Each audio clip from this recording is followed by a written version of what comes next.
really belong to you, DJ Pack. Whatever happened to you in prison, you gotta let it go. First of all, sit and bend over and let the devil fuck your butt until it bleeds, bitch. And look, Don't you dare tell the devil to fuck my ass, bitch. Go back to prison, demon. Back to hell, demon. Right back to hell when I take it back from a murder team and digging little booty. Oh my God. We were made in the image of God. You are desecrating our Lord and Savior, DJ Pack. Stop with your blasphemies. Right? Now, hey, Lou, let me oil your dick down, bitch. How old you is anyway?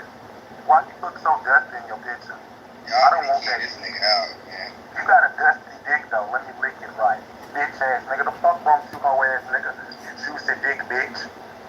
This nigga tweaking on her. I'm not tweaking. You put your dick down. You put your dick out, not stuck in it, bitch. You fuck nigga. Ain't nobody say you say nothing to me in a disrespectful manner. You's a bitch, my bitch. Say you my bitch. Say you my bitch. Say you my bitch. No ass sweet. Somebody you say you my bitch. Say you my bitch. Fuck wrong with you nigga sucker, bitch. Boy, I ain't heard nothing that funny all day. Yeah, oh, make you laugh. I take a kitchen knife and cut your dick in half. You sick kids. You got kids. I see why your daddy don't want you. First of all, I fucked him yesterday. That's y'all. But This the kind of niggas y'all be talking to, man. come on, let's go, kid, so you can take this gum out of my mouth. Let's go, kid, so you can take this gum out of my mouth while I sit on your dick. That's not right. I'm gonna sit on your dick while I play Call of Duty Mobile. Nigger. Who you calling nigga? You gay fuck, you're a tranny. Well, hey there, another dick for me. How you doing? How big is it? Yo, nigga, shut the fuck up while I step on your dick. Yo, Shut up, nigga, before I rip your balls off, nigga, and sit on your face. Shut your bitch ass up, nigga. Lick a ass, you bitch ass nigga. The fuck wrong with you, no ass nigga? Shut your bitch ass up, you bitch ass boy. You ain't shit but a stick sucker. A stick sucker, you broke toe man. Lame bitch ass boy. Broke bitch. Broke bitch. Now, Lou, come back off your mic. I'm finished out. Say something, Lou. Because you be coming in my room and spend hours like, why you want to say something now? Why you want to say something now? Like I'm going to dig in your booty with a spatula, nigga. DJ Pack, will you text me a picture of your feet? I surely will not. My cell phone number is in my profile. This is Tiffany Sotheby. If you could please text me a picture of your feet. I'd like to make your feet my PTR. Thank you, DJ Pack. All respect and love. I think you got some weird ass conversation. This motherfucker, some stupid ass. You be around these LA big ass. 7 fucking. What is this? Hey, Lord, where you go? Shake the dick? Come swing this dick in down my hallway, nigga. The fuck wrong with you, bitch ass nigga? Bring your bitch ass. Took the 3 over in the room. I gotta go now.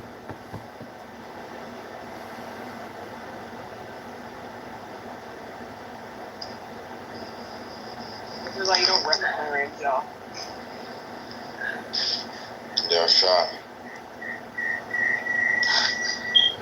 Yeah. What you up to, though, man? Why are you recording? The recorder. I heard the echo. I don't know what you heard. The other phone is closed. Oh, yeah. Nigga, eat a dick. Hey, Lord, come off your mic, you bitch ass boy. Hey, can you start that gay trolling, bro? Nigga, shut up while I squeeze your neck. Lord, come off your mic. Yeah, you like to be so sterile. I'll be back later, Oscar.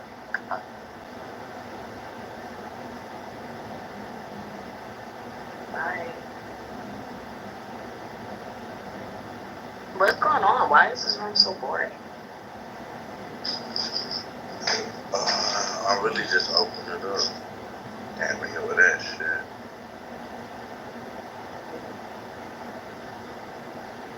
It is warm. This one.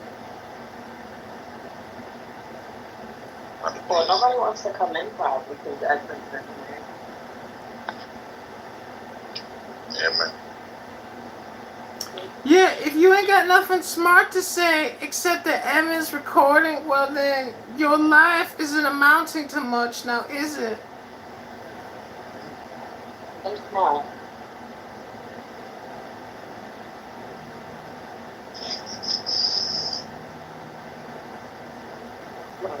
Don't gotta go home. But you can't stay here. It's just like your opinion. This is Tiffany Sotheby. I don't even know who Evan Dickin is. I'm gonna stay.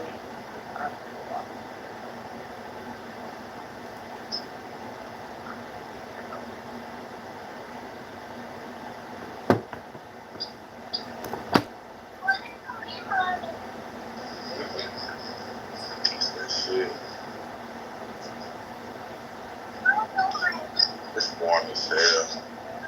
My nuts are ready to eat.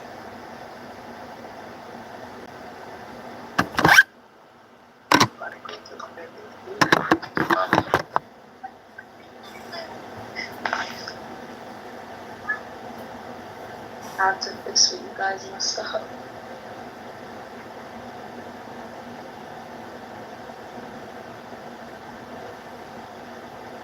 What y'all did today? A lot. Right now I'm doing laundry. I can't believe we just cut this day. Why would you choose today? Out of all things, you choose today. I'm not judging that. Y'all remember that scene from Grey's Anatomy when Kelly went downstairs, her dad was in the lobby, and she was like, "What is that happening?" Like, you can't pray the day away, Dad.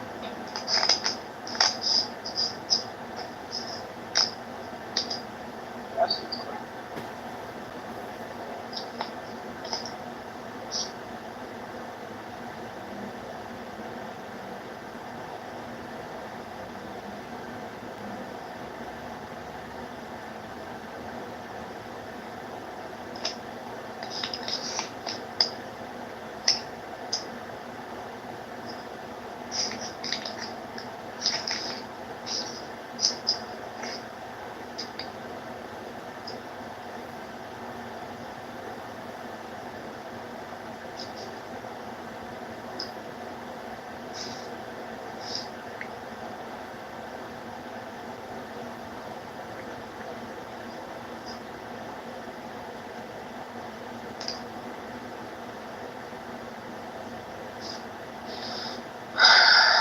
Hello, Hello.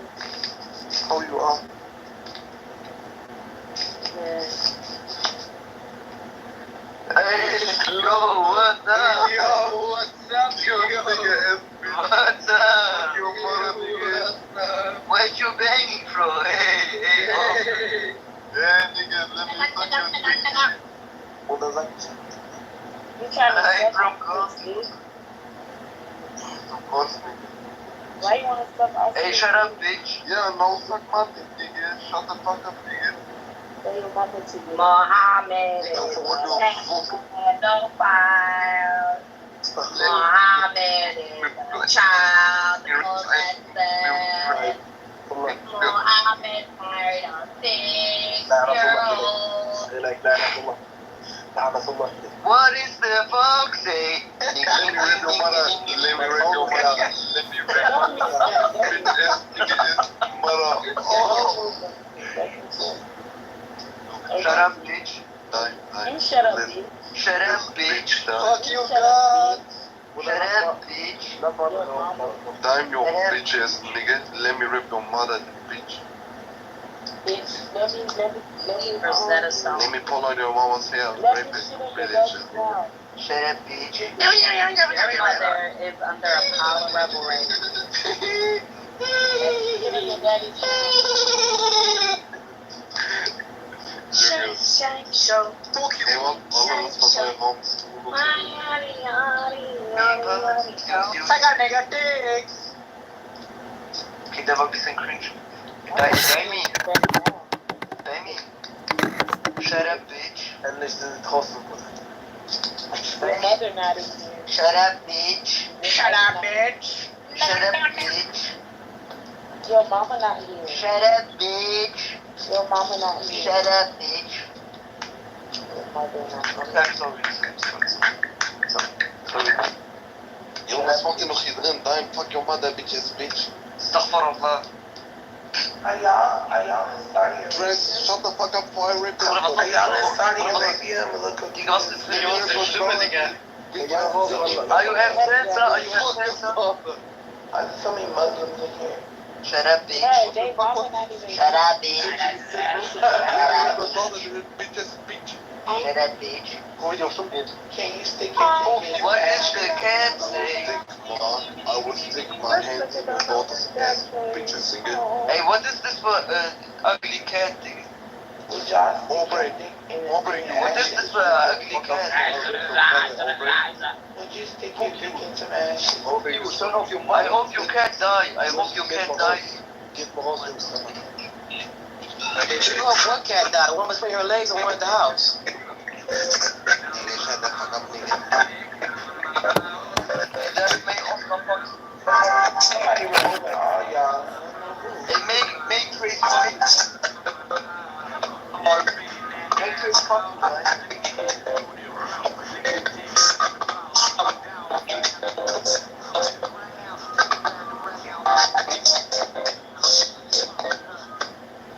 Hello? Hey, Dime. What? Shut up, bitch. Your mom? Shut up, bitch. Hello? Dime? Look at your booty. Okay, sorry. Look at your booty. You look like a bitch. That's not me. Well, then take it down, faggot. Shut up.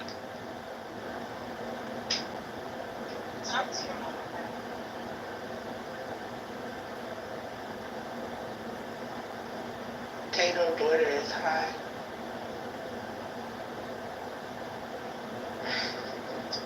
Jazzy's son has autism. Jazzy, what's up, Jazzy? Hi. Sleeping. Jazzy's son has autism. And he gets high with Tato's daughter too. They get high Yes, he together. does. When you go there with your daughter, you be having both of them high as fuck. Off weed. That's why he be coloring on the wall Yeah.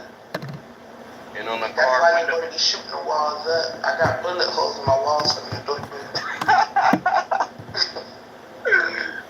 Oh shit! You sure your son's slow ass ain't punched them holes in the wall?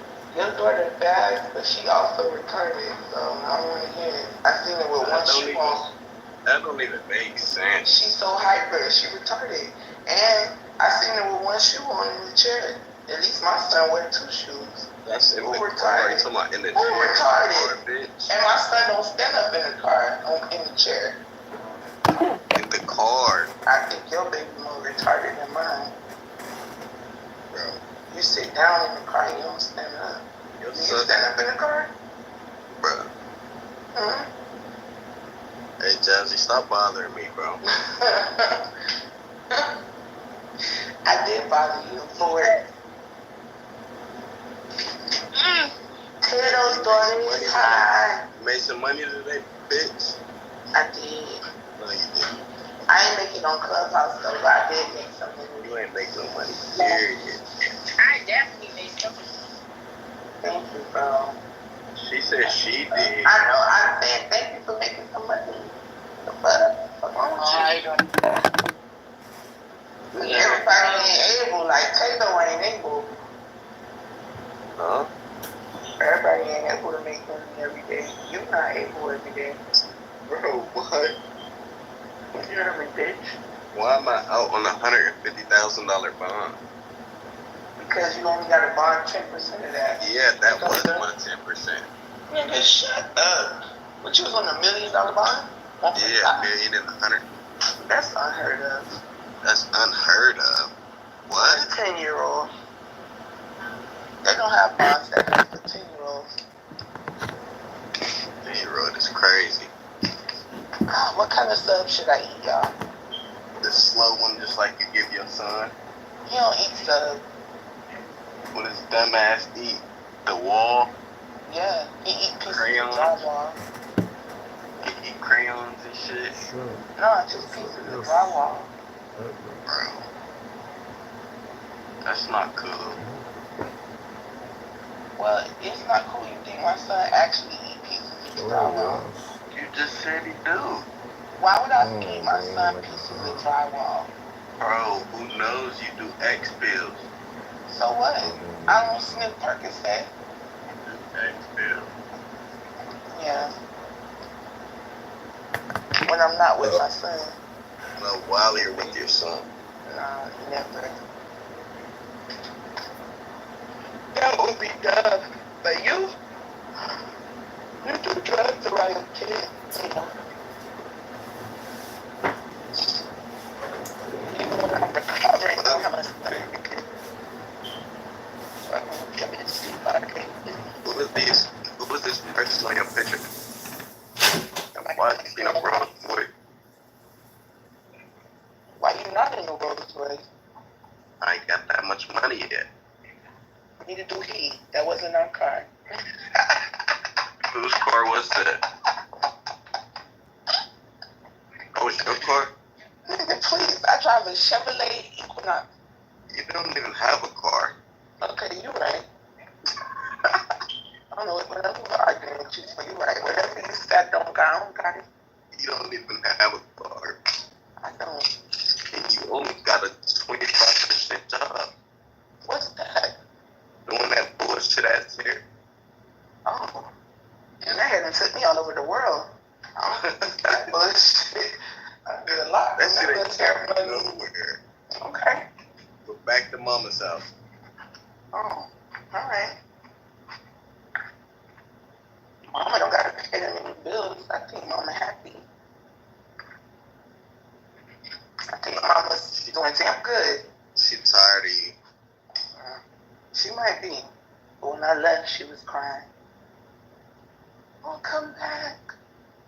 Baby, come back. You can blame it all on me.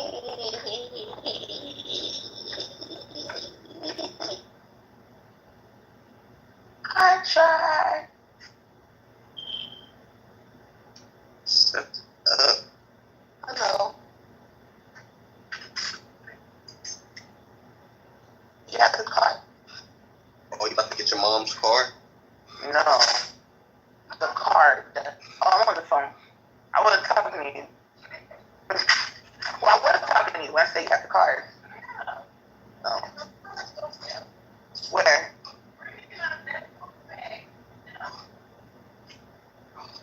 What? Don't do that. Or you go buy. I'm asking for my card back.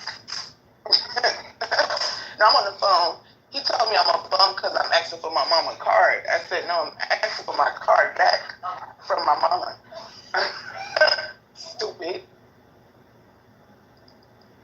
Would you give me a debit card, Mom? What she said? She said, for what? Spend it, duh. Thank you. Okay. Alright. I'll give it back. I'm just gonna go get something. Oh, that's the boosting part. Done. Damn. Let me get the numbers. Let me place the order. Hold on, what is that? Funny as hell. Nosy. He is, girl. It's ridiculous. He's so fucking nosy. Oh, that's the food stampy. stamps. I think it There's does. like some stamps though. I be getting what I want for my baby, and then she get. I just get Man, can I buy some fucking stamps or not? next month. I don't sell stamps. Maybe I'm crazy. Let me tell you why. I don't believe in giving a bitch half of like you get $100 and you give me 50. I don't like that. That's because it's food stamps. I don't give a fuck. It's my money, bitch. I can use it. I don't like the half shit. Who's selling food stamps? My cousin. Where's she at? Home. You trying to scheme me? No, she really is. She said she needs the money. I don't need no money, so I ain't sending no motherfucking stamp. Well, give me her number. I'm gonna call her right now.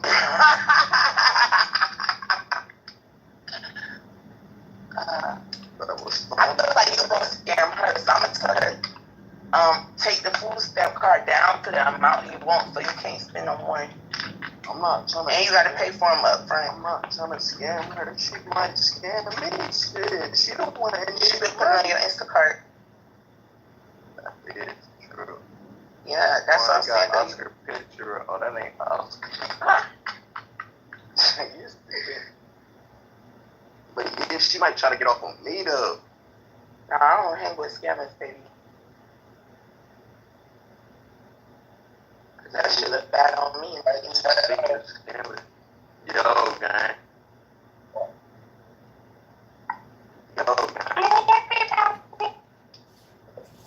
Get that fool out of here. Oh, that's Miss Parker. Yes, hey, don't be like said that, okay? No, I ain't gonna be like that. Hey, you know, said Miss Parker. Oh, Nirvana. True. Oscar. Oh. You want They ain't got no home. bro. That made a song about me, girl. Damn, No. bro. They ain't got no home. Oscar. Bro. I forgot to call you, girl. About that. He said Miss Parker. He said, hey, so how old are you, Miss Parker? Because in the song they said Miss Parker is old. No. Yeah, I gotta make it big. I'm hollering. I got to clock that. I'm younger. I got to clock that. I'm younger than all they old ass mamas. I know that. Ain't nobody older than their mama. Damn. Ain't nobody older than my mama. Bitch. If you is, you gotta go. You are younger than that. Mama ain't nobody younger than that. Put their old ass mama in the Wait, song. hold on. Ain't nobody older than their mom, though. Is you dumb?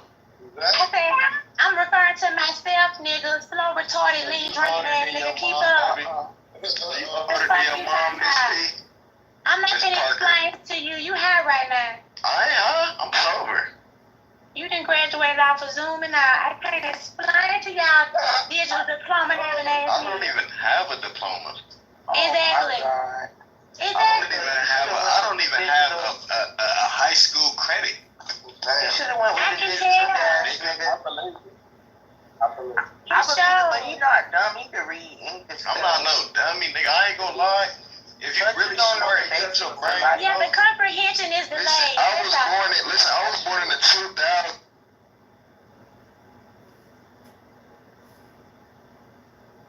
Because he's not, he's not in the literal sense claiming to be a king, their king on this world. He's not, he's not challenging. Could have made that very clear. Same way on jail office. Hi, this is Tiffany Sotheby. I have a question for the room. What is the difference between a king and a god, or a god and a king? Thank you. This is Tiffany. Hello. I think that's for you, Fadi. I'm gonna pass. I don't know, Tiffany. Yeah, a god can do hypnosis.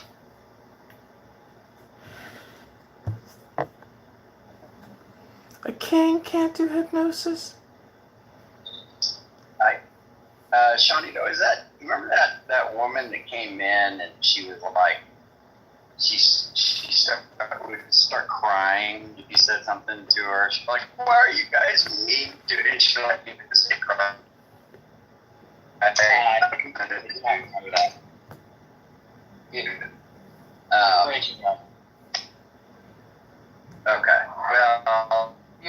mattress? she, he, or whoever. The red pill or the blue pill? Okay. Always the red pill for me. It's my favorite color, and being red pilled is good. And I see Brian Lahau and Scott there. Hey, salam alaikum. Andrew, what Guys, makes you a Christian? To come up. Oh, I don't know, because I follow Christ. What do you think of that? It doesn't sound That's a great convincing. answer, Andrew. Doesn't sound I love that convincing. answer. Sorry. I didn't realize I was left to moderate this room alone.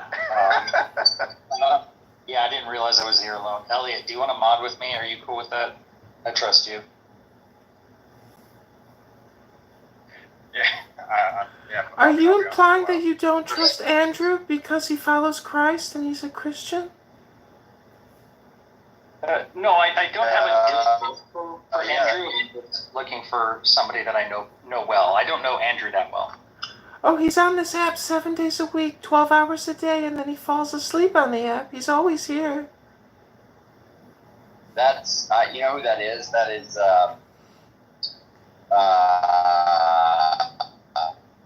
that's Dan. I was going to say, is it the same guy that does all communication is hypnosis, dude?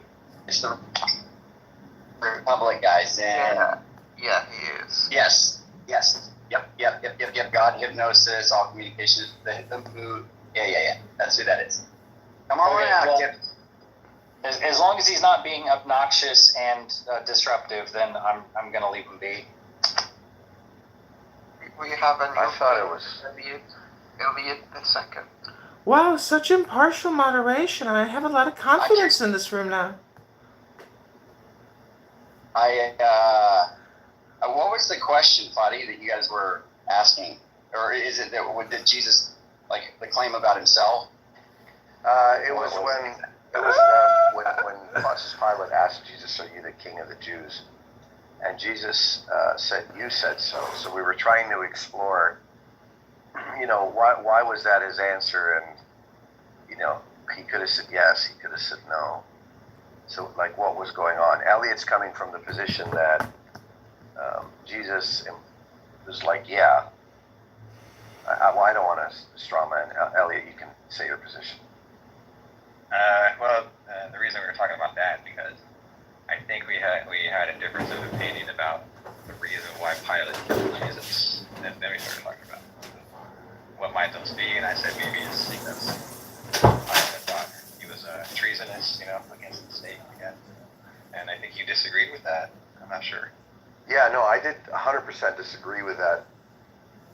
Like using an inner critique, like assuming the New Testament, because Pilate said the exact opposite of what you just said.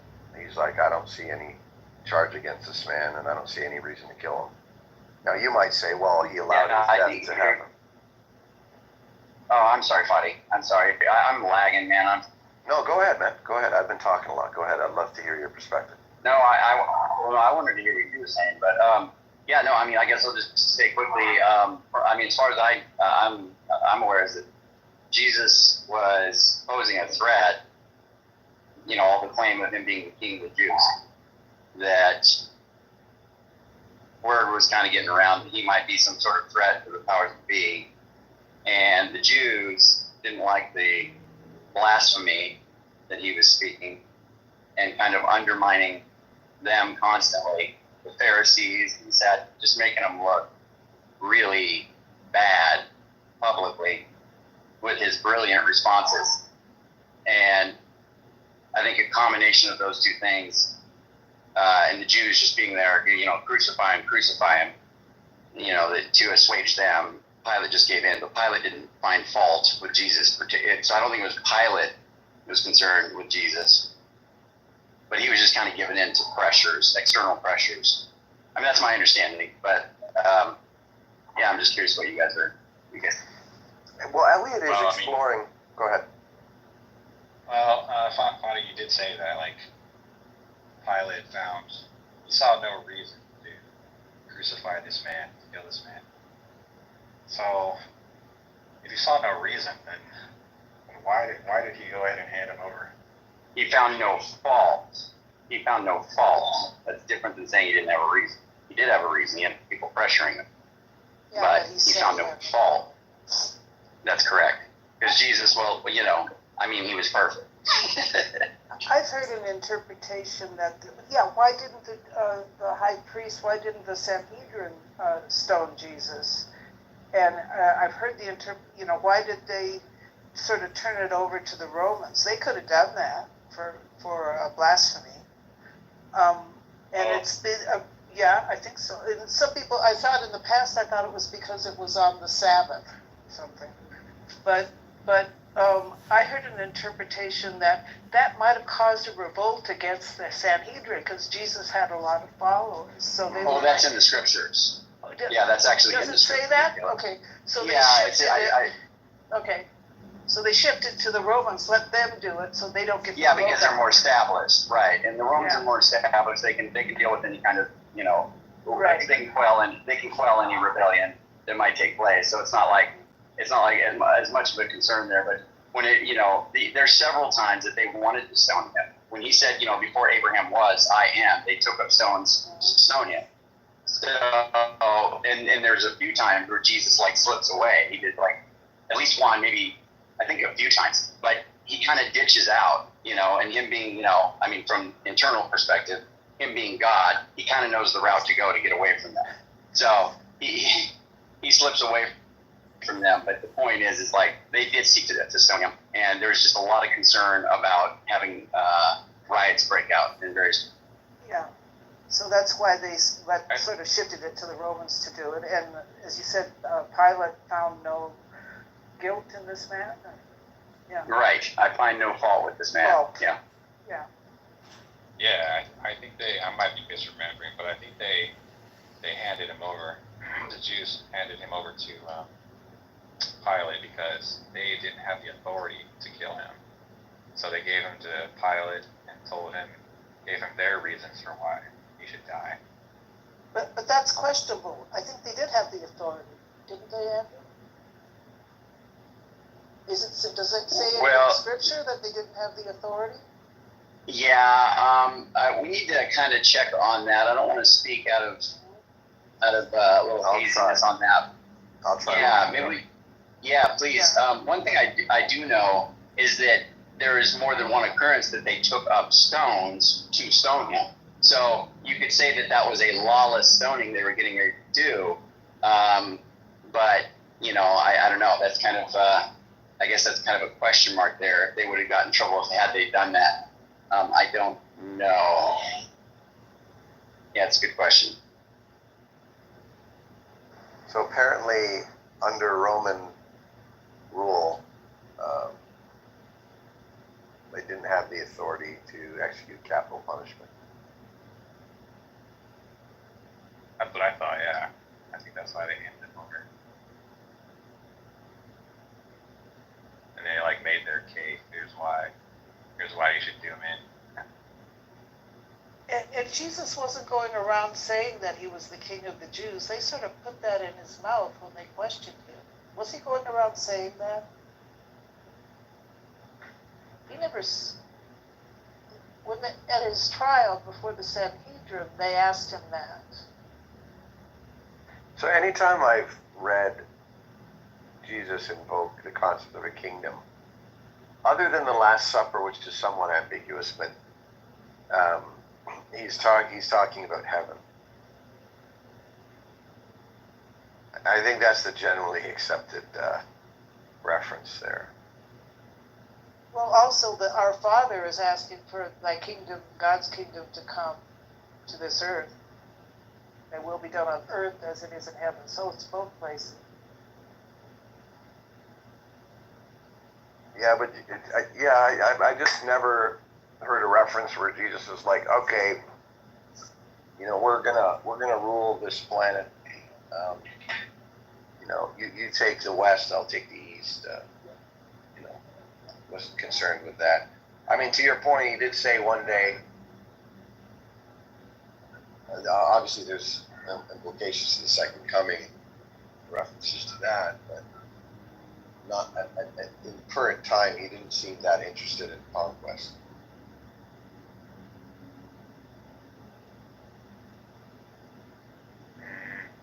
Well, I mean, the the 12 tribes and the 12 apostles. Isn't that a link?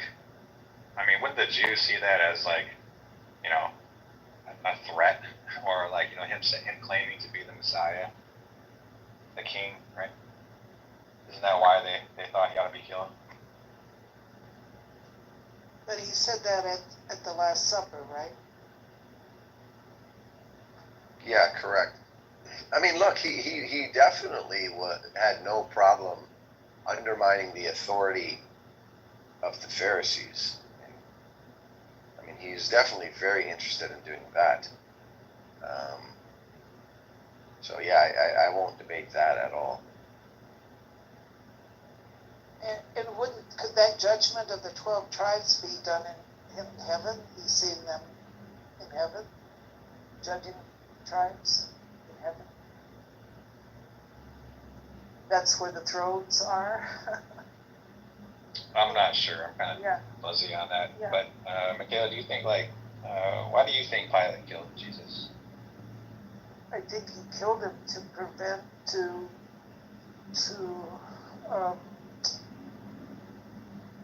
he was doing, I don't know, to prevent a rebellion, maybe, to calm things down, as what's his name said. You could see that the Pharisees wanted him dead, and that he's not a totally just man. I mean, you said something about he'd have to have logic or, you know, whatever. These were brutal rulers, you know, so he's just, I think he's just trying to keep, as what's his name said, keep the peace. And he gave the Jews a choice. Okay, I mean, he kept trying to back up, but he gave them a choice. So he could see these guys are going to be very upset if I don't kill him, but I'm still giving them the choice. I don't know. Probably, I don't think he thought he was going to be some earthly king. Look, to your point, Michaela, he had a big problem with the Pharisees, right? He had a way bigger problem with the Pharisees than he did the Romans. Yeah. Because, you know, from his perspective, they were kind of self-righteous, exercising their kind of dominance over their fellow Jews, and hypocrites. And he didn't like that. He didn't like the way they were editing, from his perspective, what God wanted. He didn't like their lack of humility. And you know, Jesus knew that the temple was going to be, you know, destroyed. He didn't want to be an earthly leader. That's what after he died, there were other pseudo-messiahs, and they tried to overthrow the Romans. He had no intention of trying to be that kind of a messiah to overthrow the Romans. The whole plan was to spread his kingdom throughout the world, you know. His kingdom, which is a spiritual kingdom. He knew that this would, if the Jews rejected him, his apostles would go elsewhere and spread it. And there was the idea of an earthly kingdom, it wasn't sustainable. You know, the Romans destroyed all rebellions and finally just wiped everything out. You know, the temple was not going to be the future of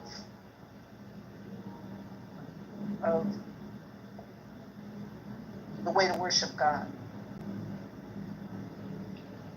I think they killed him. I think he killed him because for treason.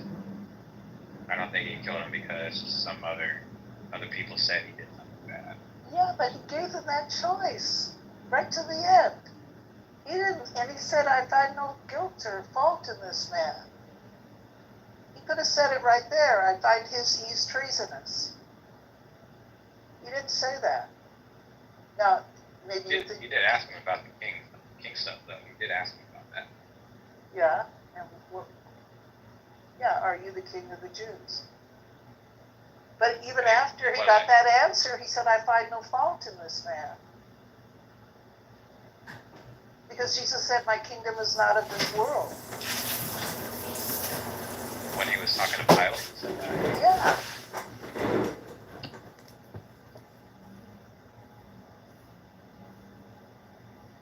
Certified boy, certified pedophile. What?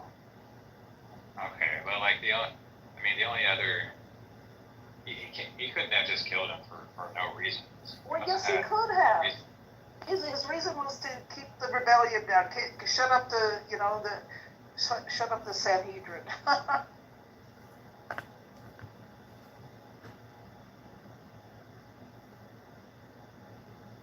Here they are asked to grant cert on something in relation to the results of their partial answer.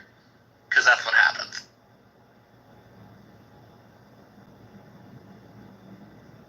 But anyway, happy Saturday, y'all. I hope everybody's having a cocktail and enjoying some beautiful weather. Ken, I hear it is hot as hell in Vegas today. Been hot as hell all week. It's actually a little bit lower than it was the last 2 days, but I mean, it's been 108 out here, so yeah. Woo! See, I can't do that summer heat. I can't do that. I mean, I'm a baby now because I'm from Israel and it was hot as fuck, but I've been spoiled now. I don't know if I could do that 105, 110, 112 heat. Woo! And people don't realize there's like, as you go up those degrees, there's like a big difference. Big difference between 100 and 108, and then if you crack the 110, again, like a whole other difference. We have certain planes that once it hits like 120, sometimes even the larger ones, they can't take off from the airport. And I'm thinking with climate change, we may get like a whole bunch of days, 10 years from now or 8 years from now, in the summer where like no plane can take off from our airport. Oh, for the love That's of why you God. guys are nuts. Like, you're freaking nuts to live in 110 degree weather, and you called me insane for living up in the north. Like, no. That's it. And it's a dry heat, no humidity. I mean, I grew up in the Northeast, and I'm going to tell you what. This is more tolerable than the summers I grew up with in New York, even though the temperature was nominally lower, because the humidity is so oppressive. And there's worse than New York City with humidity. You go to Atlanta, you go to Houston. I mean, it's really oppressive humidity. I would definitely rather be in the dry heat in the desert than 90 degrees in Atlanta or something. Or Chicago. I can testify to that. I'm in Puerto Rico, and every day I'm getting weather alerts on my phone, and I'm like, what? It's only 90, which is normal for Puerto Rico, but the humidity is like 85%, and they're saying, take shelter, get out of Dodge. Yeah, Okay. I'm in Here, I'm little in New York. babies.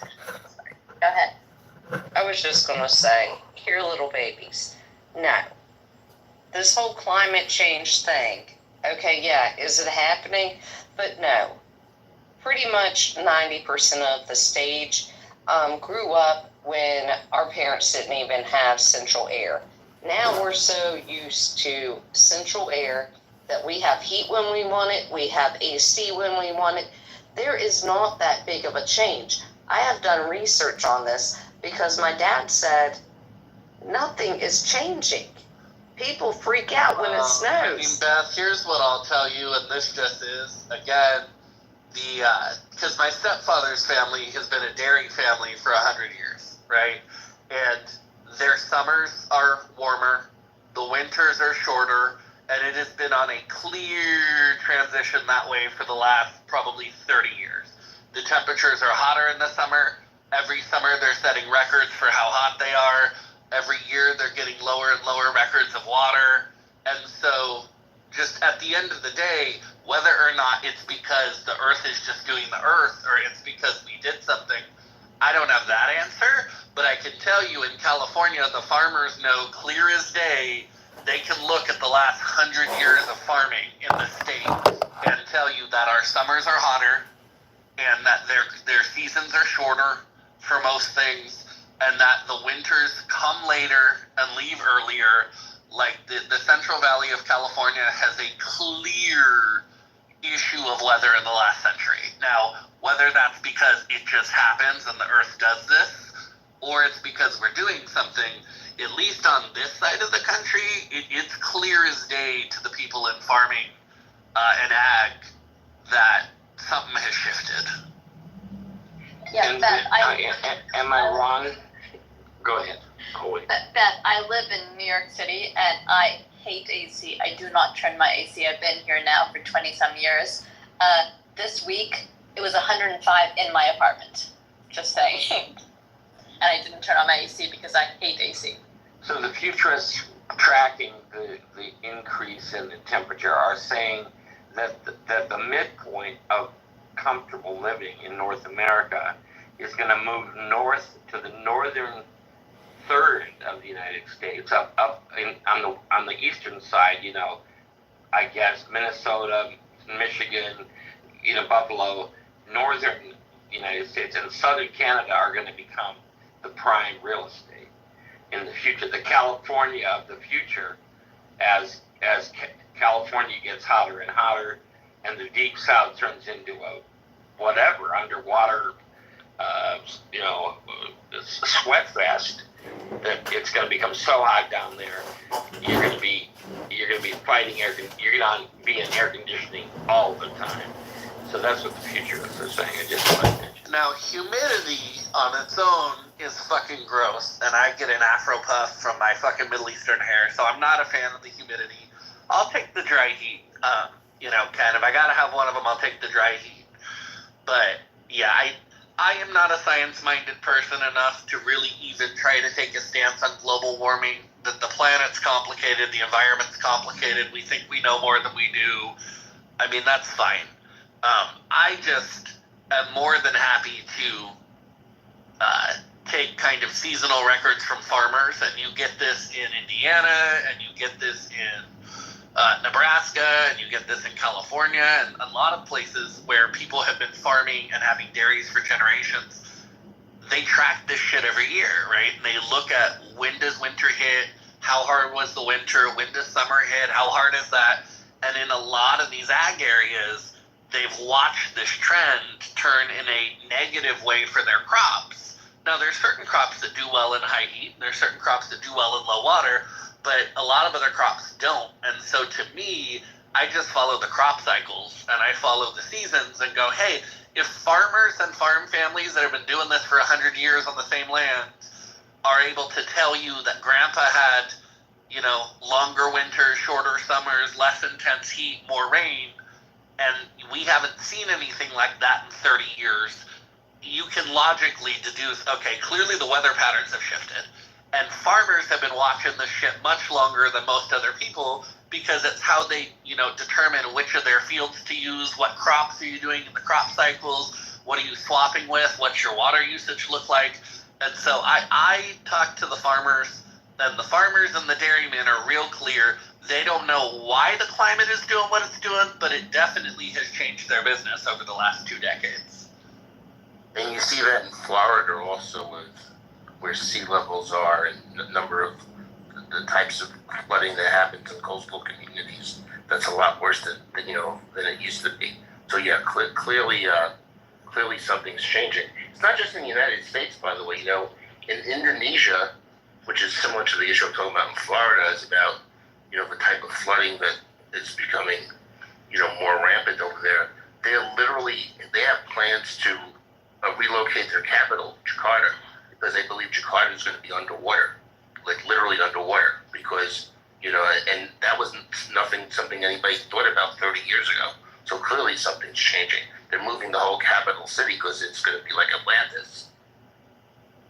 Oh, for the love of heavens. No, we're working on it down here in the state of Florida, and most of our flooding comes into the fact that we are a bunch of fucking weirdos. The Florida man is totally true, and we can't get our pipelines to push out the water quick enough because we haven't redid any of our piping in many, many years. We're working on it really hard. But yeah, no, Brent, I do agree. I watch the farmers. I grew up in West Virginia. and having a father that owned a lumber company, I listened to him, and he's like, things aren't really changing too much. We're getting back. He goes, it was like, and God bless his soul, he passed last year. But he's like, we need the snow. We need it to snow, and we need the heat, because that's what helps our trees grow back when I go in. And yeah, I listen to the farmers, but I just don't want the media to scare the shit out of people, because we're going to be all right. We've got this.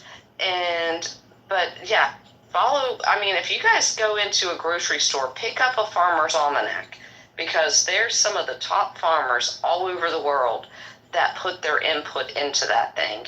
And I know it's like $11.99 or something like that. Shit, I'll buy you one. But yeah, no, I trust in our farmers. They are paying attention. I wouldn't live here on the Space Coast if I didn't know that there were sailors that figured out that we had the Gulf Stream that would push storms out.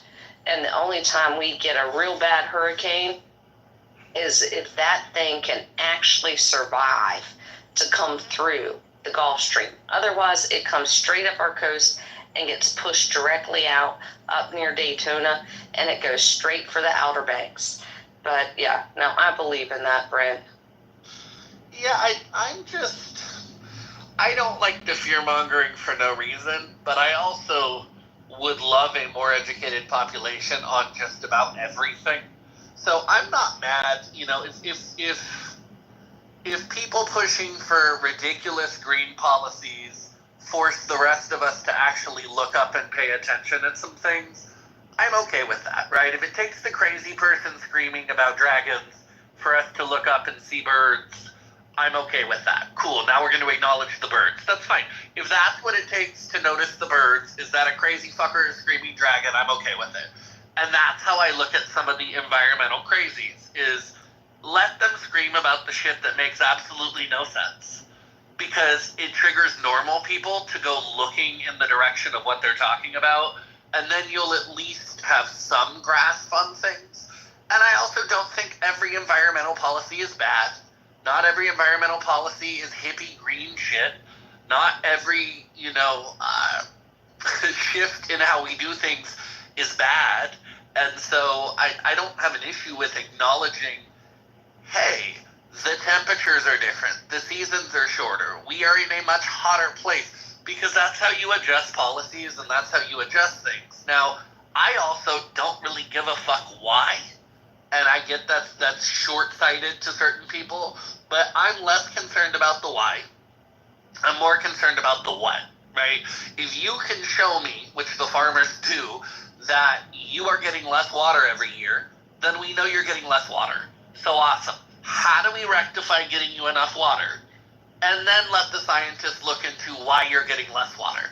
Instead, we as a society want to answer the why before we fix the problem. If my car is on fire, I'm going to grab the fucking extinguisher and not stand there and go, wait, don't extinguish it. Let's figure out why it's on fire. Hold on. It's fine. I got to know why it's on fire before I can do something. No, put the fucking fire out, and then you figure out afterwards why your car was on fire. So if we know the farmers are not getting enough water, figure out how to get them enough water, and then figure out why you're short on water. And we like to do it the other way environmentally, and that's where I push back on stupid shit. A 20-year study on a problem that's affecting the food supply isn't the way that I would go about that, right? It's just not the way that I look at things. But I also look at my fellow Republicans who sometimes like to just go, well, none of that shit's happening. And it's like, okay, well, that's not helping anybody either. Like, just not acknowledging the shit. We have hotter summers in the last decade than they had the decade before. They had hotter summers than they did the decade before that, and the decade before that. And we can look at these records now and look at the last 100 years and say, okay, are there patterns here? I don't necessarily need to figure out why this is a pattern. I just know it is one. So, okay, if it keeps going, what does that look like in 25 years? I don't have to be a scientific genius to be able to follow fucking trends and numbers and go, okay, how much coastline did we lose in the last 10 years? How much coastline did we lose in the last 20 years, 30 years, 40 years, 50 years? Is there a trend? Are there breaks in the trend? Is this up and down? It doesn't take a lot of genius to graph and map things and go, okay, here's some patterns we know, so can we do things a little better around the fucking patterns? So, hello, Brent. Hello, room. I have a question for Brent. Looking at a specific example aside from food, this green push to make California and Los Angeles a green state. Have you noticed that they spent a lot of money putting in those extra bike lanes, squeezing some of our roads down to 2-lane and 1-lane roads? And it seems like, Brent, it's just opened up an express lane for bikes on the sidewalk. So, I mean, that's just another example of a bunch of useless money spent with good intending purposes for the Greenpeace crowd, which, equated to millions of dollars and possibly millions of dollars of lost revenue for a lot of businesses who have to sit in traffic longer, burn gas longer. A lot of people who, got to places later, couldn't necessarily meet the certain threshold of activities that they could have, otherwise having a clear road and extra lanes. I mean, these are just the perfect examples of things that just aren't thought through. And as it relates to the water issue in California, I look to Israel as a solution and a spirit of, inspiration. Why don't we move to a place of desalinating our coastal water? It's crazy to me. If people are so concerned about this issue, why didn't they spend time over the last 20 years doing what Israel did? Desalinating the water. I mean, Bren, what do you think about that? So while I'm a fan of desalinization, and I think California could do it, I think that if most people understood the regulations that create California's water shortage, they'd go the fuck off, especially our lovely neighboring states who are on the Colorado Water Compact with us, because California dumps 60 to 80% of the rainwater that comes in every winter back into the ocean. And we do this because we have 5 major dams in the state, like 5 that they consider to be major-sized dams. 4 of them have been needing massive infrastructure repairs, so they're legally required to be kept at 40 to 50% of capacity at these dams. And so we flush the water out through reservoir lanes and streams and rivers into the ocean. So 60 to 80% of the water that comes in during the winter, that is snowmelt, gets flushed out into the ocean and wasted because our dams are not fixed and the infrastructure is not designed, and they don't want to flood the levees in areas like the Central Valley where my family's dairy is, because that's what would happen if those dams burst. They would flood entire sections, and millions and millions and millions and millions of people in this state would have a problem. So instead, we toss that water out. That's one problem. Problem 2, an estimated 20% of the water that we don't flush out is given to Arrowhead to bottle and sell. So Arrowhead water, if you drink Arrowhead, it's California, they have the contract. Dasani bottles a third of its water in California as well. So we let 2 companies bottle millions and millions and millions and millions of gallons of water every year, and they bottle it just at our northern border, just south of Oregon, because Oregon won't let them touch the water. So they wait until the water crosses into California, and then they bottle it. And we flush out most of the fresh water that comes. So our reservoirs, the last couple of years, have filled up. We have lakes that went missing that are now full. That is with 30% of the water that came in last year. We kept 30% of it and managed to fill all of the reservoirs. While we flush the rest of it out, California does not have a water shortage. California wastes water because we don't have a design system in place to be able to do that, because even if we filled our dams 100%, they would still have to flush out an estimated 15 to 20% of the water because we don't have anywhere to store it or anywhere for it to go. So we literally flush fresh water into the ocean and waste it. Now, most of that water comes into Northern California. It has to make its way down the state and into Southern California. We have a shortage of water in Southern California because we don't allow it to make it to Southern California. But in terms of the amount of water the state has to work with, we shouldn't even be on the Colorado River Compact. We shouldn't even be needing the Colorado River, but we do. And we suck up more of it than anybody else, which fucks Arizona, and it fucks Nevada, and it fucks Colorado, because California has a stronger position on the compact. And so when we talk about things like desalinization, Israel has phenomenal tech. Now, there's negative effects to desalinization, but if California simply stopped allowing its water to be bottled by those two companies, you'd have a huge influx. And I don't know, put the infrastructure into fixing your fucking dams so that you can fill your dams and your reservoirs 100%, and you can stop flushing fresh water into the ocean. Because we flush more fresh water into the ocean than every other state combined. Literally, that's the math. California flushes more water into the ocean than every other state put together. Because most states don't flush any of their fresh water into the fucking ocean. Because it's a waste. And the craziest part is that if California bothered, you could be pumping that water, instead of towards the ocean, build the infrastructure to pump it into Utah, build the infrastructure to pump it into Nevada, build the infrastructure to pump it into the Colorado River that you are draining. Like, pump the water the other way. Instead, because it's easier, they simply pump it out because it's less distance and dump it into the ocean. And then we have water shortages. So, again, water shortage is kind of like diamond rarity. Like, diamonds are rare because they only come from certain places and people sit on them. They're not rare because they're actually fucking rare. Like, we have a water shortage because we throw it all away. Yeah, and Adams, if you are driving down the highway and you have to get to work and you see a guy named Brad, like, on his bicycle with his canoe on his head, just go ahead and hit him. Just hit him and get to work. No, I'm kidding. Well, I'll tell you this. I have Pirelli tires, and they're about $700, $800 a tire. I'm definitely not getting up on that side. Yeah, and the bike lane thing was fucking stupid for Los Angeles. It made sense in San Francisco. It made sense in San Diego. The bike lane thing in Los Angeles was dumb because you have 13 million people in the county. And, like, when the city did an estimate, less than 500,000 people in LA responded that they have a bike. So they're operating that less than 500,000 people even own a bike.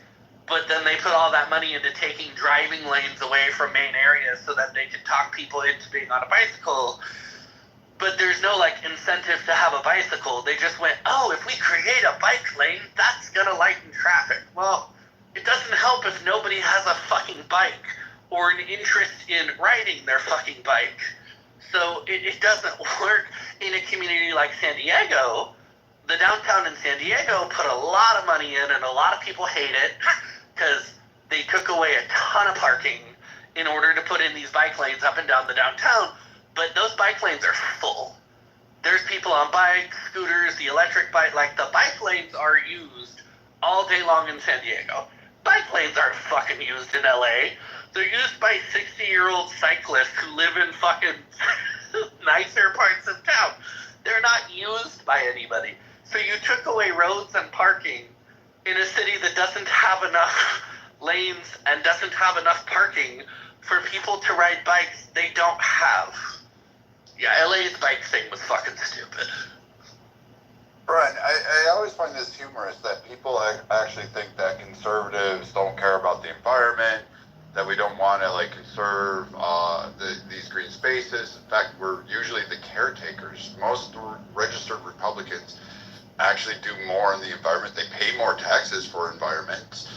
We pay a double tax on every hunting and fishing. It's usually those guys that are out there taking care of the environments, more so than any other volunteer organization. You could throw Greenpeace out there. They still can't touch like what Trout Unlimited, Ducks Unlimited, Field and Stream Advocates have done for decades, for 50, 70 years. What these entities done. The reason you have a species of a turkey left, which is the most common one, the Miriam, is because of the Wildlife Turkey Fund.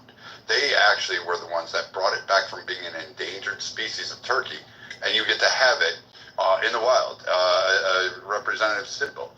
But like when we hear what they disagree with is the weird policies that say, well, you know what, we need to massively introduce these like really desalinization plants. Some of them are good.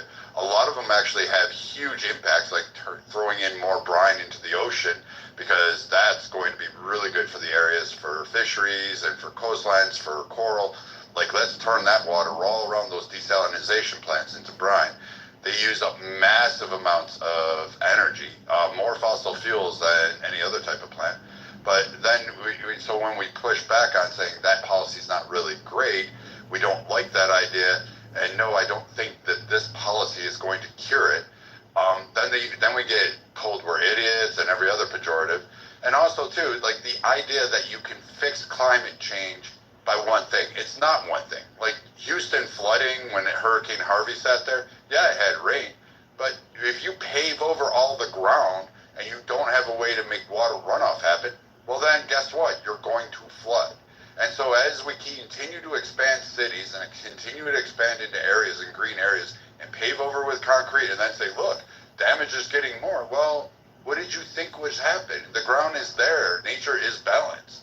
You can't just sit there and have this whole idea that, you know what, this is because of climate change. No, it's because Houston grew in the last 25 years 50 times its size, and now they don't have a way to deal with the water, the rain itself. Not saying that the weather hasn't changed. I agree, the weather has changed.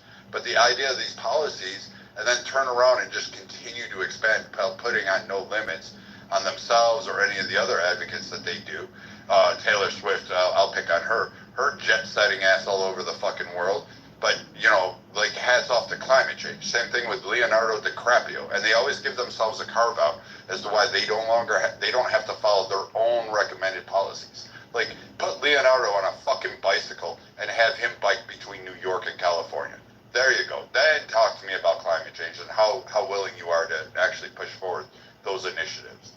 I'm all for initiatives that make sense. Like I said, when San Diego overwhelmingly voted to take out, and when I say lanes, I mean entire roads, and like a third of the parking in downtown San Diego is gone, because they looked at it and said, okay, huge portions of our population walk, ride scooters, ride bikes, ride motorcycles, ride these other things, and the population said, hey, if we could do that safely, we would do it.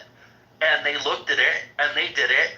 And if you go to San Diego, the bike lanes are used all the fucking time. They're used like commuter lanes. People use them, and it makes sense. Los Angeles didn't do any of that groundwork.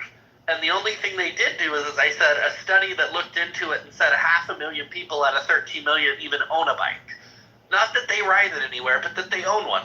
So then LA did the initiative, and it made no fucking sense, and it made no difference, and it took away parking in an area with no parking, and it took away lanes in an area with horrific traffic. So I'm supportive of programs that make sense where you're at.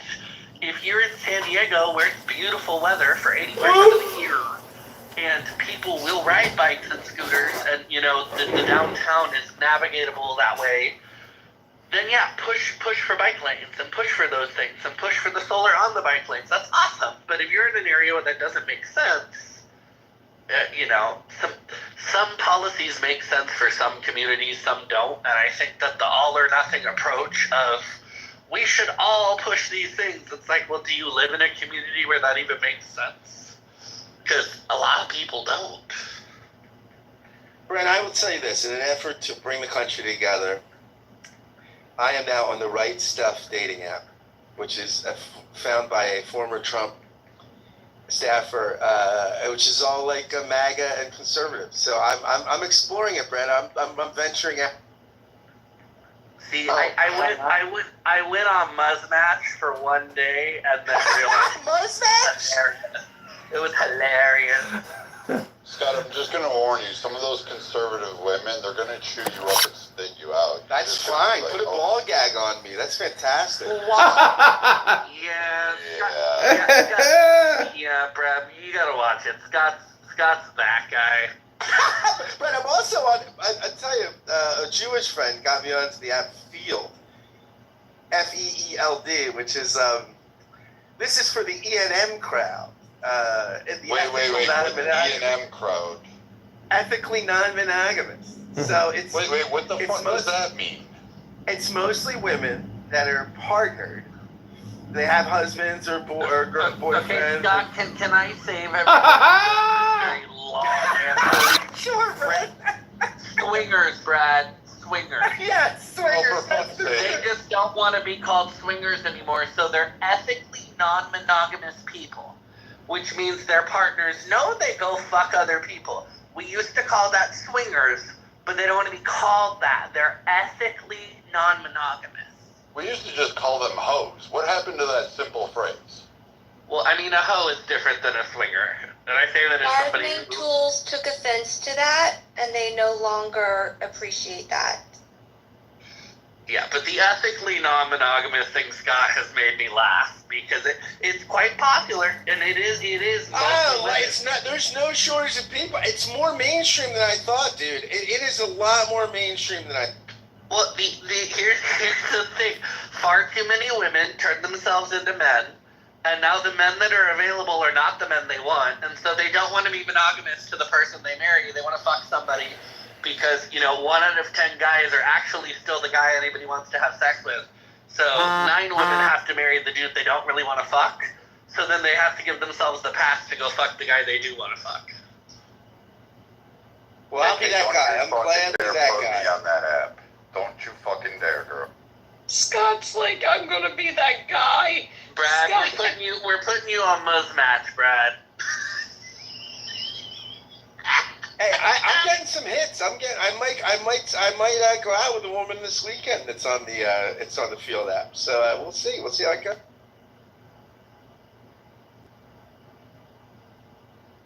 Scott, you can just go to the bar and at closing time, 2 a.m. or 4 a.m., depending on where you're at, you can just kind of peruse your choices there, and you can pick up the ugly chick at the end of the bar that no one's talked to, and you have yourself a good night, wasn't that a thing back then? That's back then. Right now, they might sue you. They might sue you. Now. You got to do it.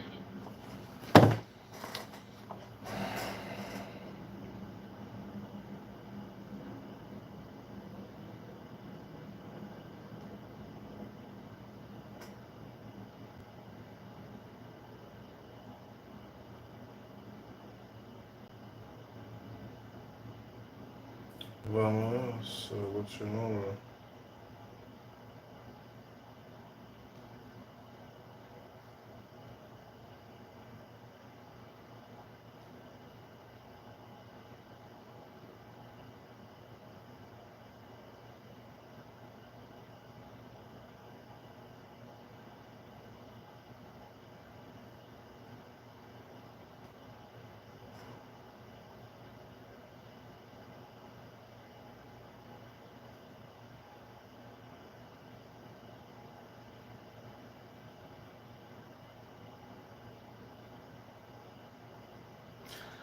Hi everybody, this is Tiffany Sotheby Dating. Thank you for coming if you do come.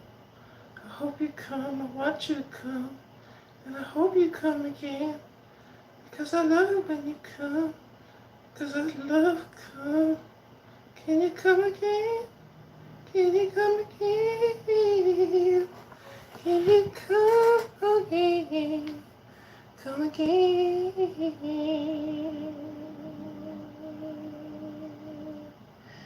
Hello, hello, hello.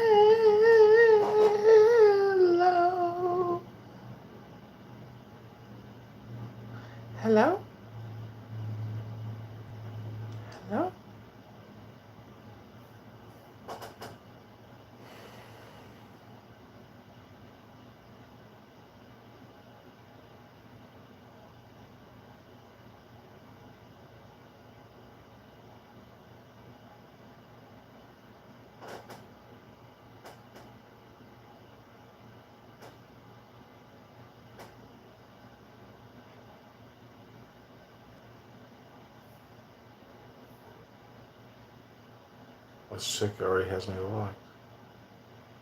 The person you are calling cannot accept. No, tell him can't accept messaging. Oh well.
And get mad. And then get mad. What she kissing somebody? You wish how you went. She kissed this man that she don't even know, and I barely know the man. I be seeing him in the club, but I don't know him like that. Fuck why she make him out his drink. And that man always be trying to get my attention.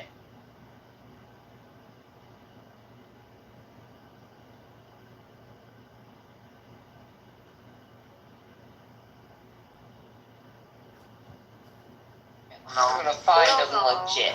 But if the girl sends you a nudie in the first couple days, we're kicking her out. I think this could work. You know, we're gonna teach him media literacy and how to operate the internet without. No, it's not literacy. It's social media literacy because I don't do social media. This is the only social media platform I've got. My Insta I created because my son's in Spain and I talk to him all the time. So, you know, I just don't do social media. We can't gatekeep Tim from having some frolics across the screen. That's not fair. He's an adult man. About you for Democrat, it doesn't. He's leftist anyway. It's just like average. Yeah, no problem. No, but see, that's another thing too, right? Is like, you know, Indians come over to this country and they're like, you know, we sort of embrace the democratic way just because it's more familiar to us because, you know, we grew up in a socialist nation, right? So this crap sort of makes sense to us until we realized, I think I realized midterm Obama that, you know, suddenly with the quote I mean, what did he say? He said, what about the Baka Big Eagle? Like, it's a whole other Water, you gotta start your own room. Water, you gotta start your own room, man. I'm gonna drop you to The Random Shit Club.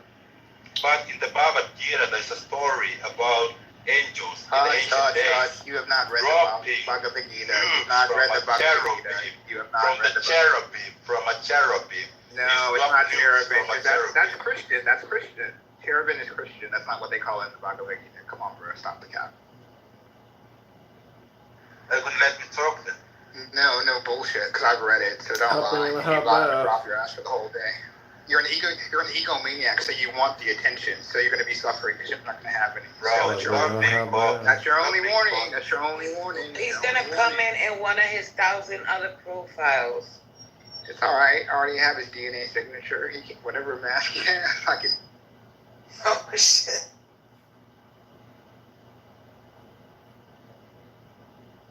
No, I don't, you know.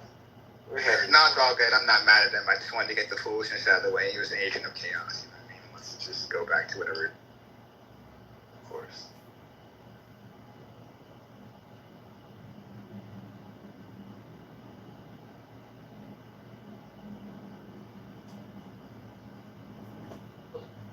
Mel, you came up to the stage. Would you like to share something in regards to the topic?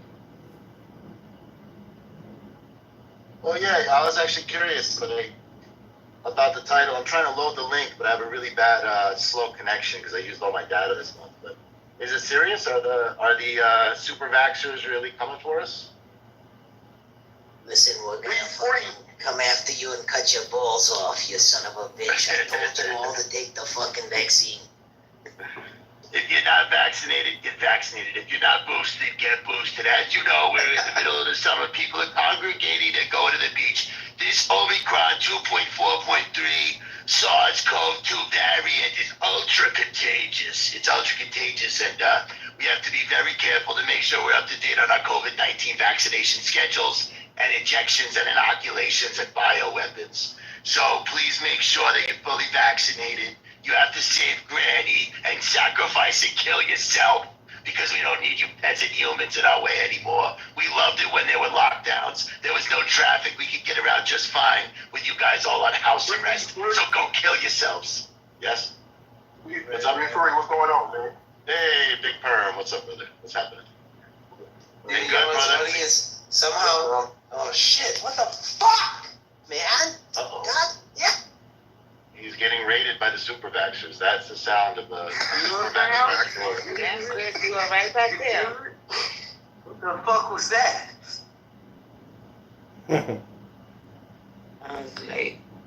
Anyway, I was curious, are like the Fauci army, are they really coming for us still? They still won't leave us alone? I can't load the link because my data's too slow.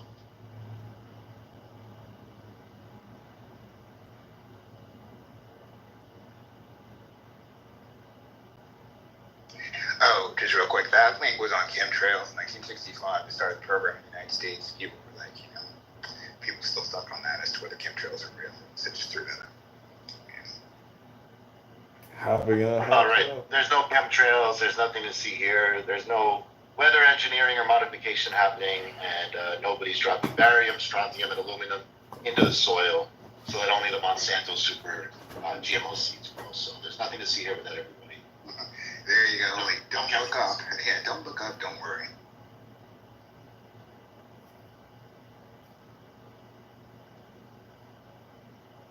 Oh my goodness, the predictive programming all at the same time, right? Don't look up. Civil War. And the other one, the Obama one.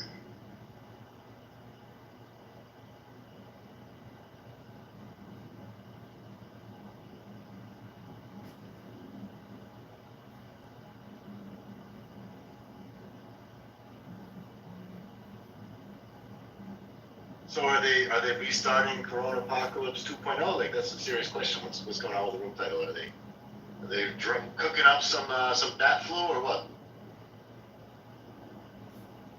Oh, you mean in terms of the next virus? Well, I mean, there's been rumors since January about this bird flu H5N1, which is suspicious. How can you have a vaccine and start preparing for a vaccine in January for a pandemic and a so-called virus that hasn't even appeared yet? But you know what I mean? We know how these soul controllers act, so it's obviously spreading in Asia and Europe, but it just hasn't jumped to human beings yet. So a glitch in their program. So they sort of revealed their hand a little too early. So it's obviously like what they're planning for the next round. But here's the funny. Yeah, but here's the funny thing. When you say they are getting aggressive with the anti-vaxxers, are you talking about like the highly esteemed military captain, Dr. Copeland, my best friend? Yeah, Copeland and the World Health Organization and World Economic Forum and all of that. Nice. Oh, by the way, they're getting more aggressive. They're getting more aggressive in the sense that it's going to be more difficult to get a religious exemption. It's going to be more difficult to get your child out of the routine vaccines if you go to public schools. I would even go so far as to say the regular vaccines, they say regular, which I don't believe there's ever been a good vaccine ever made, but that's a whole other story. They all have mRNA now. So the push to, the warp speed jab towards transhumanism, that's in every jab now.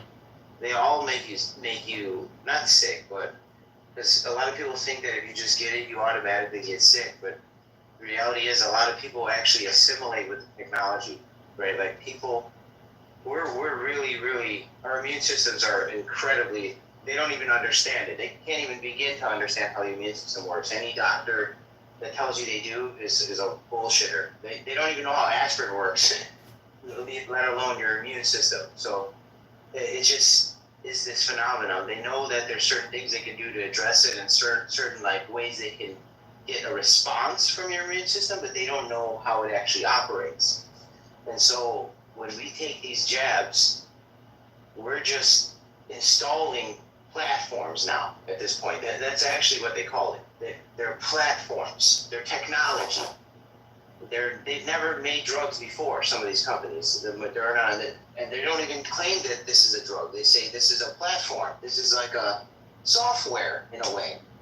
And so you're electromagnetic, right? So every time we take something, well, first of all, it's a rape. If you're forced to take a vaccine, you're being raped because you have, your pores are an orifice, right? And when you get installed with a phallic object like a needle against your own will, coerced to do it, it's basically saying they had to rape you in order for you to go travel, for you to go work. You had to go through so much. And they really, really twisted the arms of people. I mean, I think every single one of us knows somebody here or has experienced personally the coercion that took place, which was absolutely criminal. And there's no words for that, right? And that these are crimes against humanity. And so, when these violations are taking place against your own will, that's where the whole anti-vaxxer and all that, because you're not going to get censored anymore, right? We know that Elon Musk, he owns X, and for some reason, whatever approval of secret fucking passage he got, he's able to allow people to post whatever they want now, and it's not as much censorship. You kind of can post what you want again. And in that is the challenge where you have a hard time finding who to believe, who to trust. Who are we going to actually listen to that's going to give us the real exemption situation, the real, story on how are we going to emancipate ourselves from this shit? How are we going to fucking stand in not even emancipate ourselves. We're not slaves to this shit. We need to stand in freaking opposition. We need to stand for we got to stay against it. We do not consent. We do not consent. You have consent as a free being in this world. Nothing should be able to violate that, but that's the challenge. They're giving legislation about it, man. They're adding vaccines. Every freaking year there's a new vaccine, there's a new cocktail. And yeah, some kids are getting injured in that, but the way that they're able to disguise it, that you might not even get injured for 20 years. You might get cancer 30 years from now and live your whole life healthy, like someone said earlier in here. You can eat healthy and still get cancer. Yeah, that's true. Because most of us have been installed with vaccines before we could even freaking open our eyes. And so these things are making us sick longer. Let me ask you a question real quick. If you're admitting that 30 years from now you can get cancer, how then can you automatically say it's because of a vaccine? That can be from a whole host of things that you've done throughout that 30 years. How can you just place it solely on a vaccine? Well, that's precisely the notion.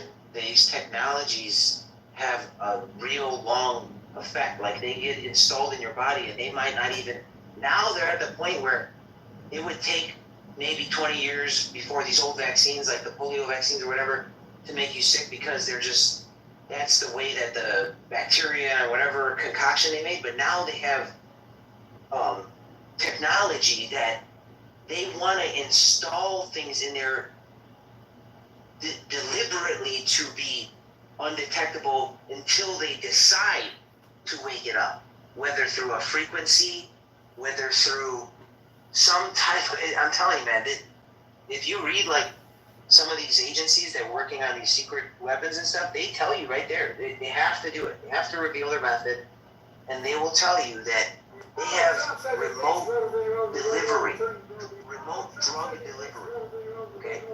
You can deliver a signal and have it chemically change the way that your body would change with the drug. They have this technology right now. It's crazy, man.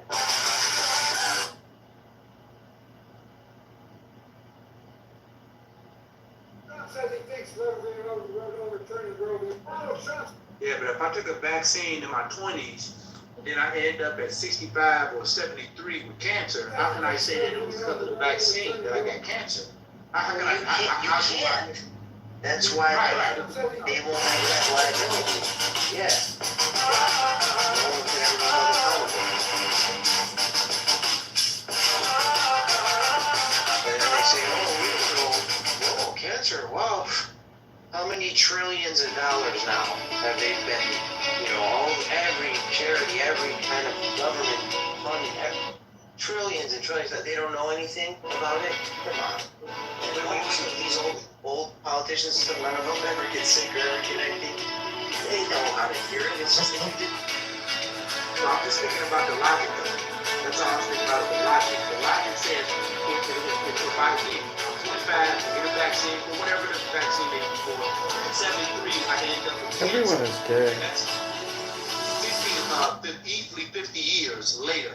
What is all this other stuff I've done in my life that could contribute to that cancer, saves for saying a vaccine alone by itself? That's why I don't think that theory holds weight that the vaccine is 30 years later they end up with cancer. Okay, that one there, I'm just like, I don't know if I can just like rap with that one, because it just doesn't logically, it doesn't make sense. Yeah, I mean that's a fair question. We got the chemtrails dropping on us. You go to McDonald's maybe once in a while, they clean the grill with that brush. They drop all that like cooked grizzle and shit into the fire. They cook that shit right into your food. So yeah, there's a lot of different things that can give us cancer on this planet. No doubt.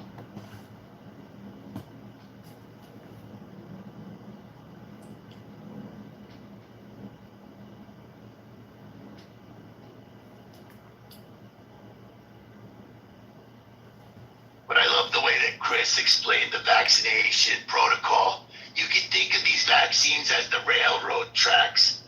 Just be ready for it. We'll drive down the tracks with the train later on to come. This whole thing had to do with population control and fertilization. Planned Parenthood abortion numbers are down 80% year over year since March of 2020. Men's fertility rates and their sperm numbers are way down. So the population has peaked globally, supposedly, but then they say that the population is growing again. So I don't think anybody really knows the real data, but I do get the feeling that women's fertility is definitely impacted. If you're a 31-year-old woman, fully vaccinated, triple boosted, your chances of having a child are like 5% maybe, very low now. So if you are an unvaccinated woman, you are actually deemed a higher value woman because you resisted all the government lies and corporate big pharma propaganda.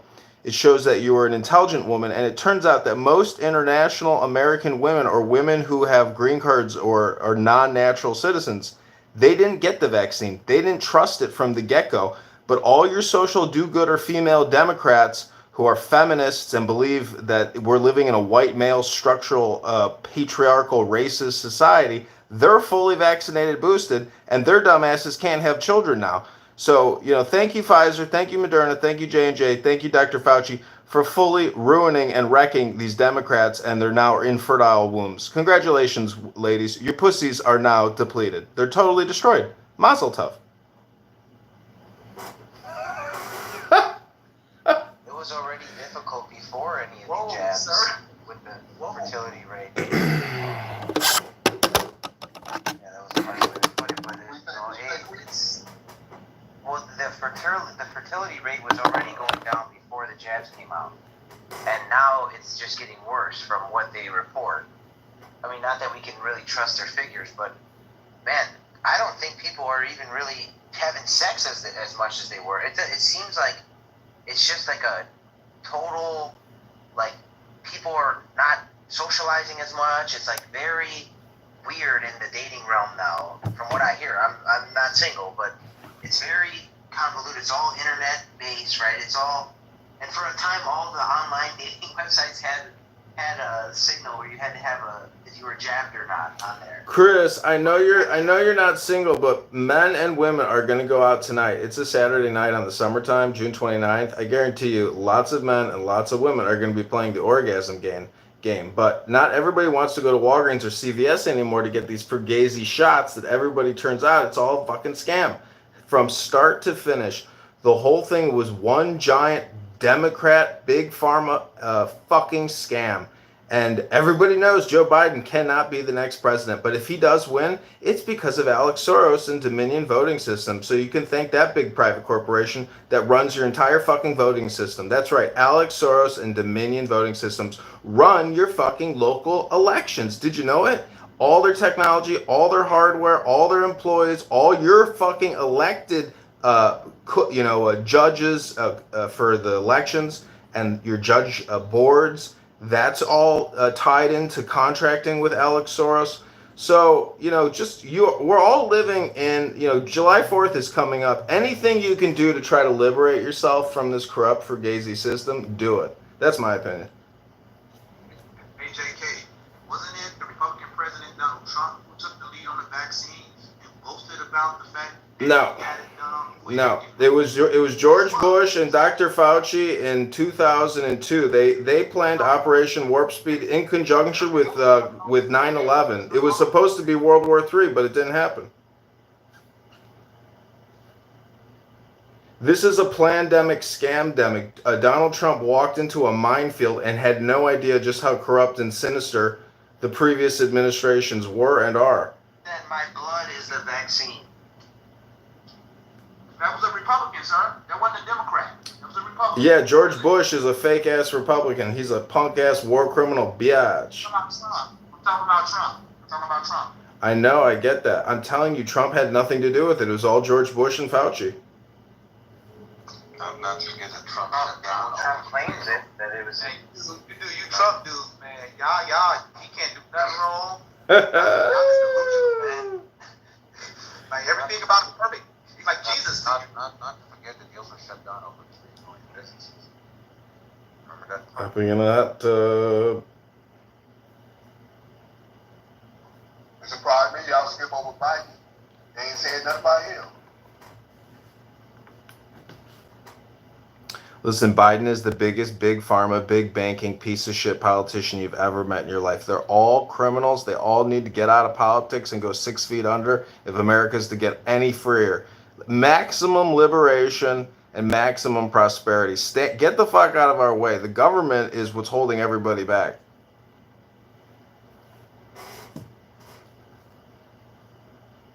True anarchist.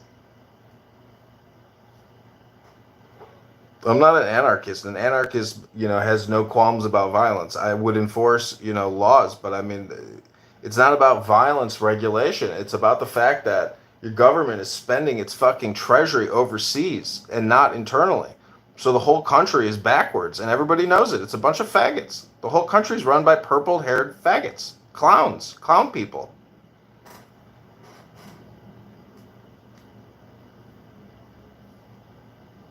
Yeah, well, I mean, how did it get there, though? If there's any better option, then they would have not allowed it to happen. So, anybody... Things are so good, that's how we got here. This is what happens when things get so good. Purple-haired faggots. I don't know how good they are, man. I mean, it's this whole fucking planet... Have you been to Zimbabwe? Have you been to Tanzania? Have you been to a third world shithole? Yeah, it's better here in America, obviously, the conditions, but it probably is not going to be for long, unfortunately, because they can't maintain that. I mean, how can the whole rest of the world be going this shit, and we're living in the fucking suburbs with our sprinklers going for so long? It's not sustainable. It's just a matter of time. And there's also, if you go to any of the big cities like San Francisco or Chicago... Well, stop worrying about it and start enjoying it. That's my point. Zombies. Oh, no, man, I have a wonderful life, dude. I'm just trying to say that it's difficult for people to enjoy it when they can't even fucking work their way out of the situation. You think we're gonna vote our way out of the situation? You think some Republican's gonna fucking just for one foul swoop take everything away. These guys are all Well, on the same Donald page. Trump, They're if all he goes fucking full like MAGA and he coronavirus. goes full Superman, he may go Super Saiyan and bring Right, down the he's whole gonna go system. You don't full know. MAGA, man. That's the highest level in the Church of Satan, dude. He's a magician. Oh, he's a Church of Satan guy. I got it. Okay. Keep taking your medication, Chris. That's what MAGA means. That's what MAGA stands for. Keep taking your medication, Chris.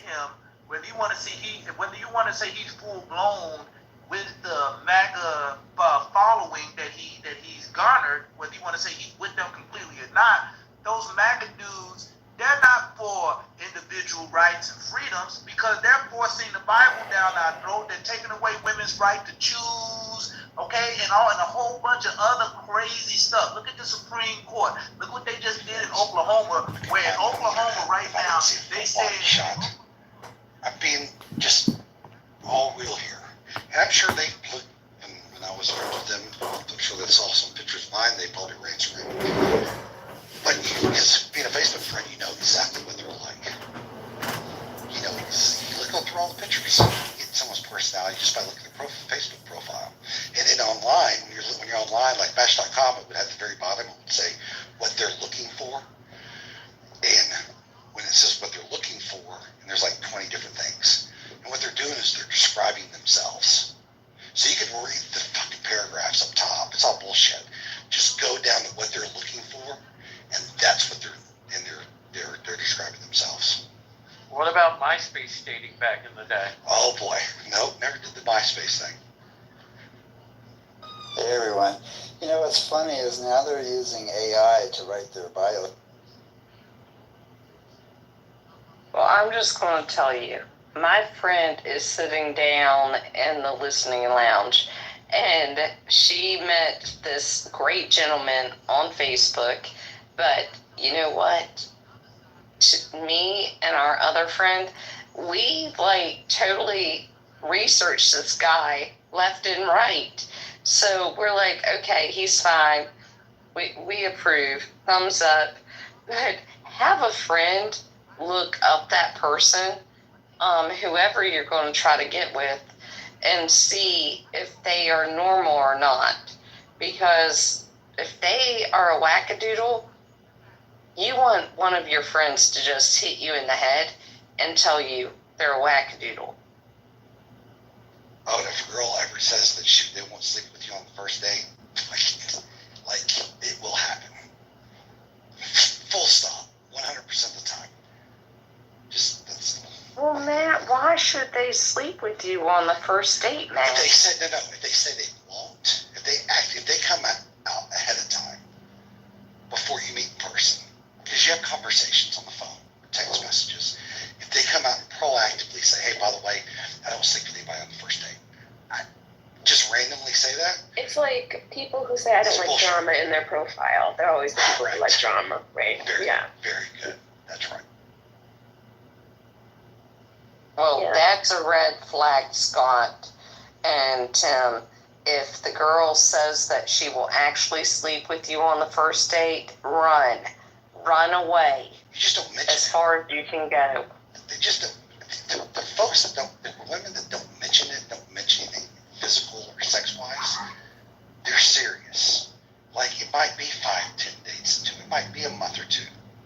But the ones that talk about it actively, like, I'm not sleeping with you the first date, you're like, bullshit. Yeah, you are. I'm not saying that arrogantly. I'm not saying that happened with me, generally speaking. Just the psychology of dating. I don't miss.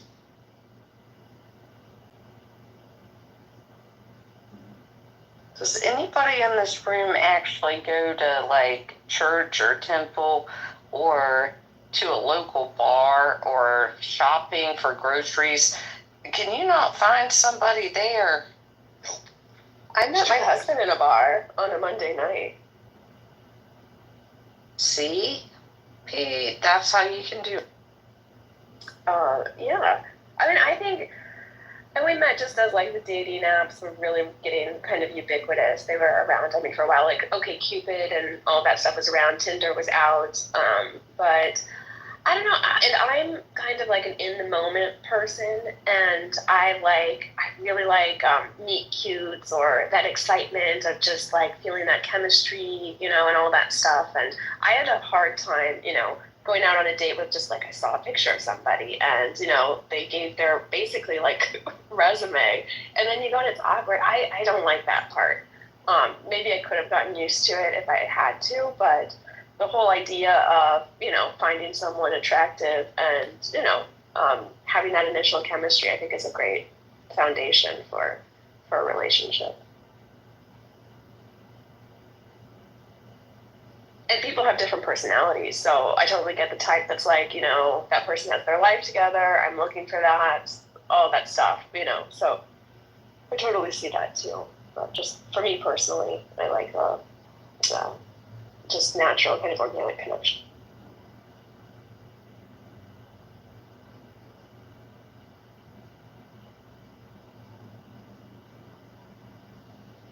I will say it's also like a geographical thing because we met in Manhattan where you're meeting people constantly all of the time there. But if I were in Iowa like we are now, that's a whole different situation. You aren't meeting 15 people a day there, so completely different. I could see how dating apps would be really useful in that scenario.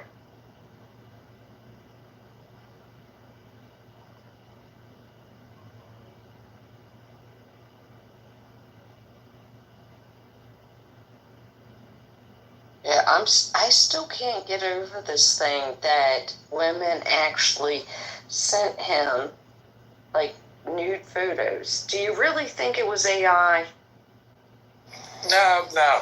The new photos, these are girls from the internet that, because I'm in crypto. Hold on, you gotta finish chewing, Tim. Before we can only do you and nude photos or chewing, not both. I'm sorry, I didn't hear you. Okay, just make sure you're done chewing and then go ahead. Oh, sorry, I'm having dinner. No, you're fine. We'll wait.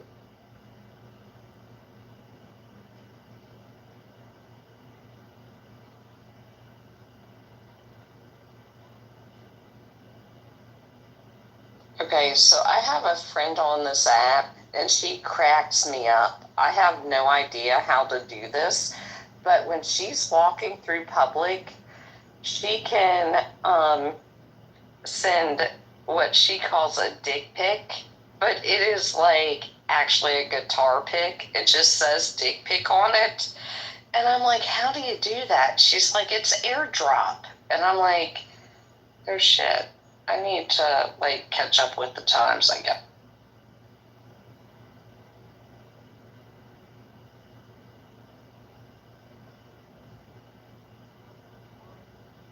So has anyone here seen 90 Day Fiancé?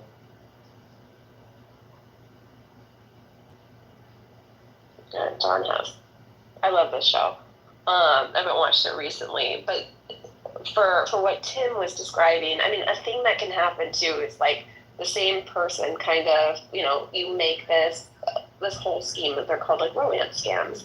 And so they lure you in with a picture and a message, then they have a whole cache of pictures built up, and they, type to you, and they can either be bots or real people, but oftentimes it turns out to not be reality, right? So, it's just a little bit scary. You got to be a little bit savvy to avoid those scams, but everyone should be careful. It happened to me years ago, Paige. Oh, really? I'm sorry. No, it's okay. It's not like he had me going for about 2 weeks. And then I was like, oh my God, I can't believe I almost fell for that. It was before Clubhouse. And I just didn't know until it happened that was happening. You know what I mean? 100%. And they're really good at it. I know someone who got really deeply involved with someone they met online. And, I feel bad for people because a lot of times there's like a stigma or shame around it. But some of these scams are really sophisticated. Or they're even actually who they say they are. They're just running it on so many different people, right? Exactly. Yes. Yeah, the guy or whoever makes an app to separate the bullshit scammers from real people will be a billionaire. Because there are so many scammers out there. You know, we all get it in the email every day, probably text messages, phone calls, da-da-da-da-da. And the romance scams and on the dating apps, you know, it's just insane. Some of them are really, really bad. Whoever comes up with an app, they can say, okay, this is real, this is not real. That guy's got it made. Yeah, but come on, then we're gonna have to like separate the fuck boys from the guys who actually want a relationship. Like, I mean, it's just such a hard line to draw at the same time. But I agree. I mean, people who are outright scamming people, that's... Yeah, it works both ways. You know, you're talking about fuck boys. I'm talking about, you know, bullshit, you know, girls, you know, they grab somebody's Insta. You know, I've had a bunch of girls from, you know, they steal someone's Insta. Some of these real popular models, they're all over Instagram, right? And they'll steal it and they'll say, hi, how are you, blah, blah, blah. And I'll think it's the real person. And I had a friend of mine who's a female, and she actually messaged one of these people, you know, that's got like 100,000 followers or whatever. And she says, are you messaging my friend? She said, no. And she says, hey, and sorry to tell you, you're not messaging the person. But that's all over the place. They steal the person's picture and then they go back. And the latest wrinkle in this thing, the first, I mean, I've been around the block. So the first thing I do is let's have a video call. And then you get, oh, no, I can't, you know, blah, blah, blah, blah, blah, and all the excuses. So that's a red flag. And, you know, if they can't do a video call, they're not for real. But, it's a red flag. Let me finish on this. This is important. The latest wrinkle on that scam is the people that say, oh, well, I can't do that because now I got somebody, she's some famous golfer, and I don't know anything about golf, but it was a hot-looking blonde girl, and there was a picture of her that showed her butt, and it was like, I looked on the internet, it was like 300,000 views in one day. I'm like, yeah, I don't know golfers, I don't know anything about this. And I said, okay, fine, I don't golf, but, you know, let's get to know each other, et cetera. She goes, well, I can't, my manager and everything, and I can't, you know, because my manager, I can't do anything. And same thing, I got that just this last week.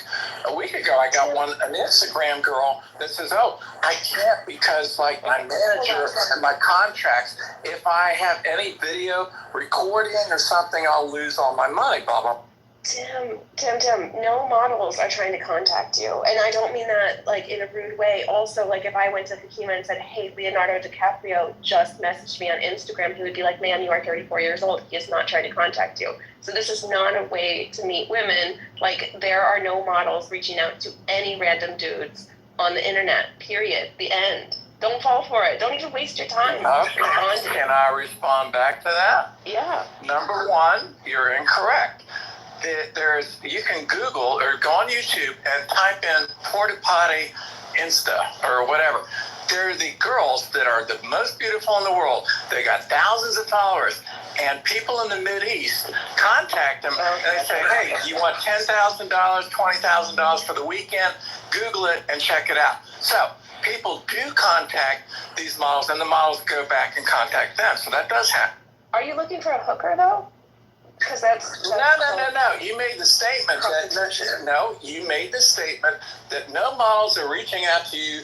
You know, trust me on that. And I'm like, well, first of all, you don't know me at all. I've dated models, you know, like a lot of models. I grew up in D.C., L.A.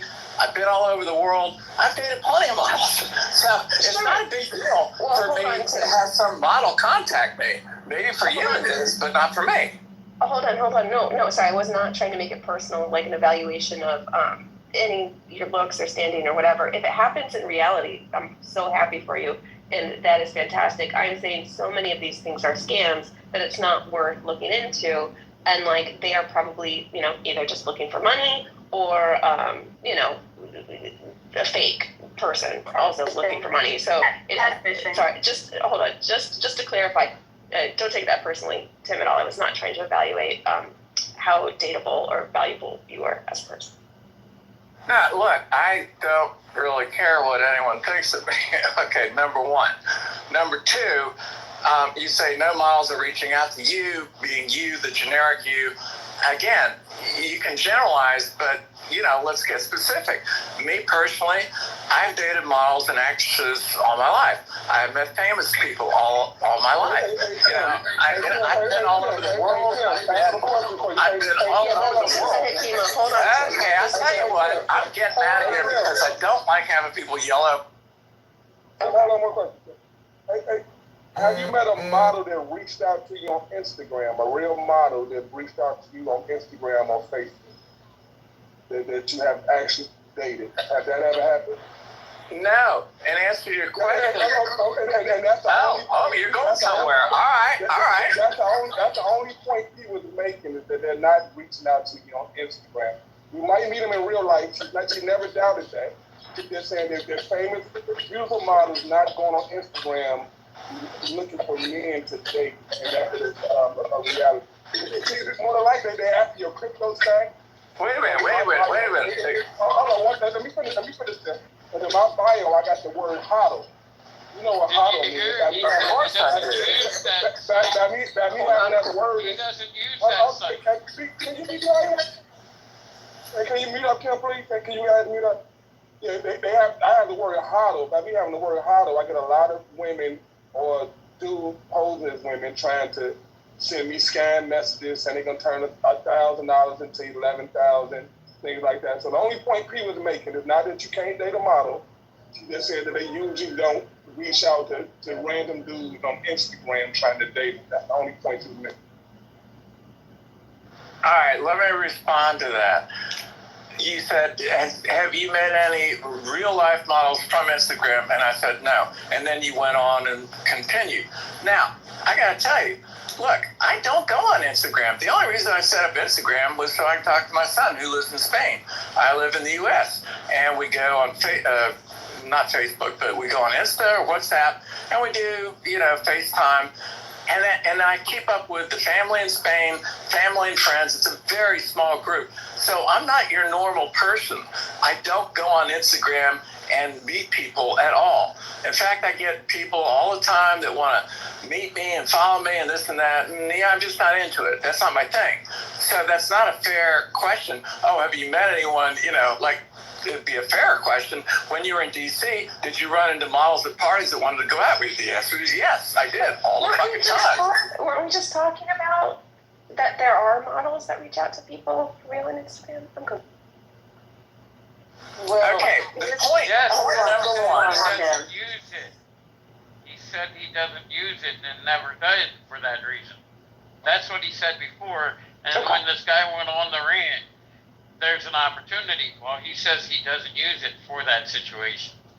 No, but you missed it. You missed the entire part where everyone was talking about meeting people on the internet or online dating or Pornhub, shit like that.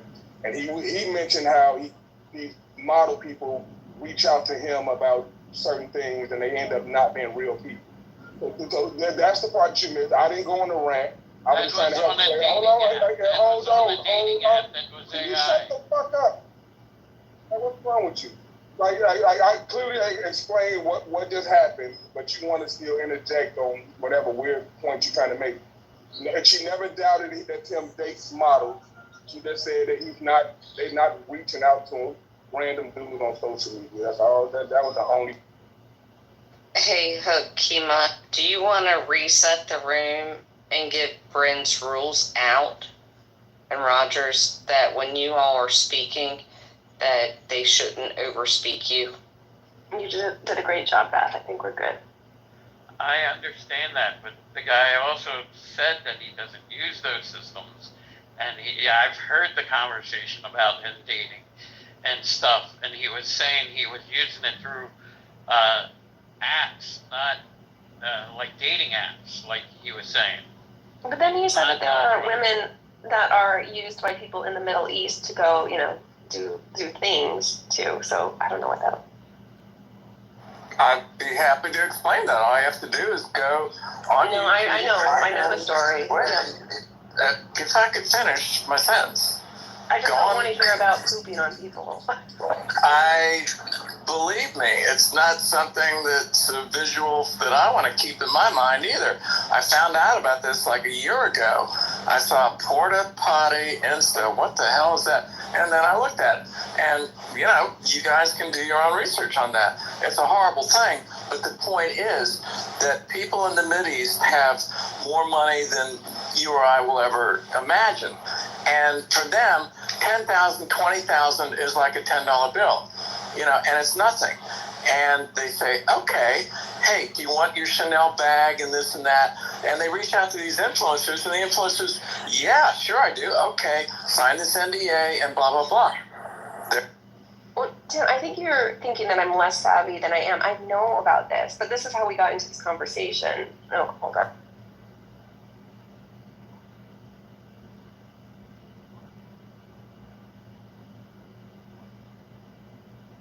Well, back to Akima.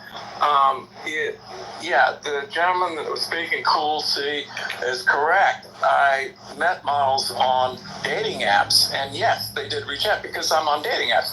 I'm not on Insta to meet people.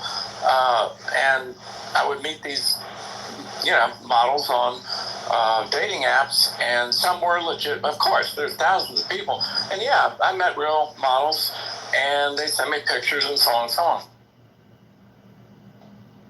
No one ever doubted that you met models, Tim. No, I was just explaining, I didn't meet them through Insta. That's the point. Cool C was correct. I met them through dating app. And that's what B said, that models not reaching out on Instagram. What she said.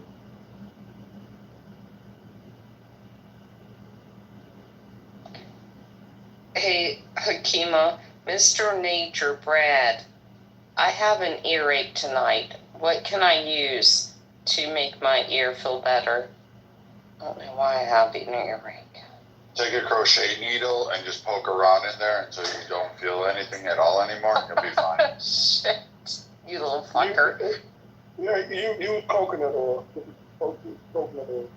Yeah, that's true. That or wax paper with lighting the tip of it and whatever it is, and you just let it drip down and be careful of it, and it will help drain the wax or whatever's on you. Please don't do that. That's not. Think about this. You're going to stick a candle in your ear, lighting it, and then have wax melt down, and you think somehow that the heat and the suction from the wax is going to pull up and fix whatever earache you have. It's not a candle. It's not a candle. They use this special paper with a thing around the edge of it, and then when you do that, it catches the fallings of the paper, but it also draws out the symptoms in the ear somehow because it's got a hollow center in there. Cool, see, let me help you out. All you have to do is Google ear candle. Just type in those two words, ear or ear wax candle. Just Google that. Well, please do it. And some of you should try this. I mean, especially those on the left. Please do this because then we won't have to hear from you. I'm on the right, but okay. I'm sorry. Dude, I'm on the right, and I had a friend in California who did that for me, and it worked. It's a cone-shaped candles made out of wax paper. It may sound funny to you because you haven't heard about it. That's why I suggested, please Google. No, I haven't heard about it. I'm just saying how stupid it is. Like, stop. Like, all these things, like goat yoga is going to help you. Like, the number of shit that you do to your body to make it like solve and fix. Yes, I'm all for natural remedies. I think mint helps. I think a lot of rosemary can help. Sage, all of this stuff can actually work. But the idea of lighting something wax and putting it on the most sensitive, the thing you're going to rely on, one of your five senses, the most acute thing that you don't want to lose outside of vision, if you had to lose one, hearing and sight would probably be the last ones you would choose. And you're going to fuck around with this. My real suggestion, maybe go see a doctor. Maybe go see a medical professional. That would be my suggestion. And I'm an outdoorsman. I believe in natural medicines. I believe in a lot of things. However, there is a lot of shit on the internet, particularly pervasive on Clubhouse. For example, There was a whole lot of schmucks on this app when COVID was happening and these COVID rooms. And how I got a lot of fame was I had to tell people, stop drinking pine tea. The reason being is fucktards were going out in the backyard and just grabbing needles off a pine tree. Well, I'm going to tell you something. Most of you can't identify a true pine. What you think are pines are not really pines. And some of those pines that may be labeled pines, guess what? They're toxic. Some of you women that were drinking it, they didn't realize that you were basically taking a natural remedy that would cause, guess what? An abortion. Or would cause toxins to flow from your breast milk to your children. This shit is real. Or guys, how about this? It would cause testicular issues with the fact that you couldn't climax, and all of a sudden you would have to go through severe medication. This shit can happen from listening to fucking ridiculous things without understanding it. So my suggestion for your earache is go see someone who knows about ears. Maybe a doctor, maybe an ear, nose, and throat specialist. Please do not stick something in your fucking ear, light it on fire, and expect a result outside of probably pain, suffering, and a whole lot of trauma that you didn't need to do because some clubhouse doctor told you what to do. So as a clubhouse doctor, I actually wanted to say that I actually had a problem with my ears, and I went to one of those ear specialists at the University of Miami. And you know what they told me? They're like, your ear is just dry. If you want to add more moisture to your ear, I put a little bit of baby oil on it every like once a month, and then like tilt your head so it comes out, so it like moisturizes your ear, and that got rid of my ear problem. So I just wanted to share that in case that helps anybody, because like literally it could be as simple as your ear just being too dry compared for the environment. But anyways, go see a specialist. They will do tests. They literally did tests. They stuck a little thing in my ear, and then they told me a recommendation. People spend like decades studying to tell you these advice. I was also going to say peroxide. Oh no, I was done. I think I cut out. A little bit of peroxide. Yeah, not a great idea.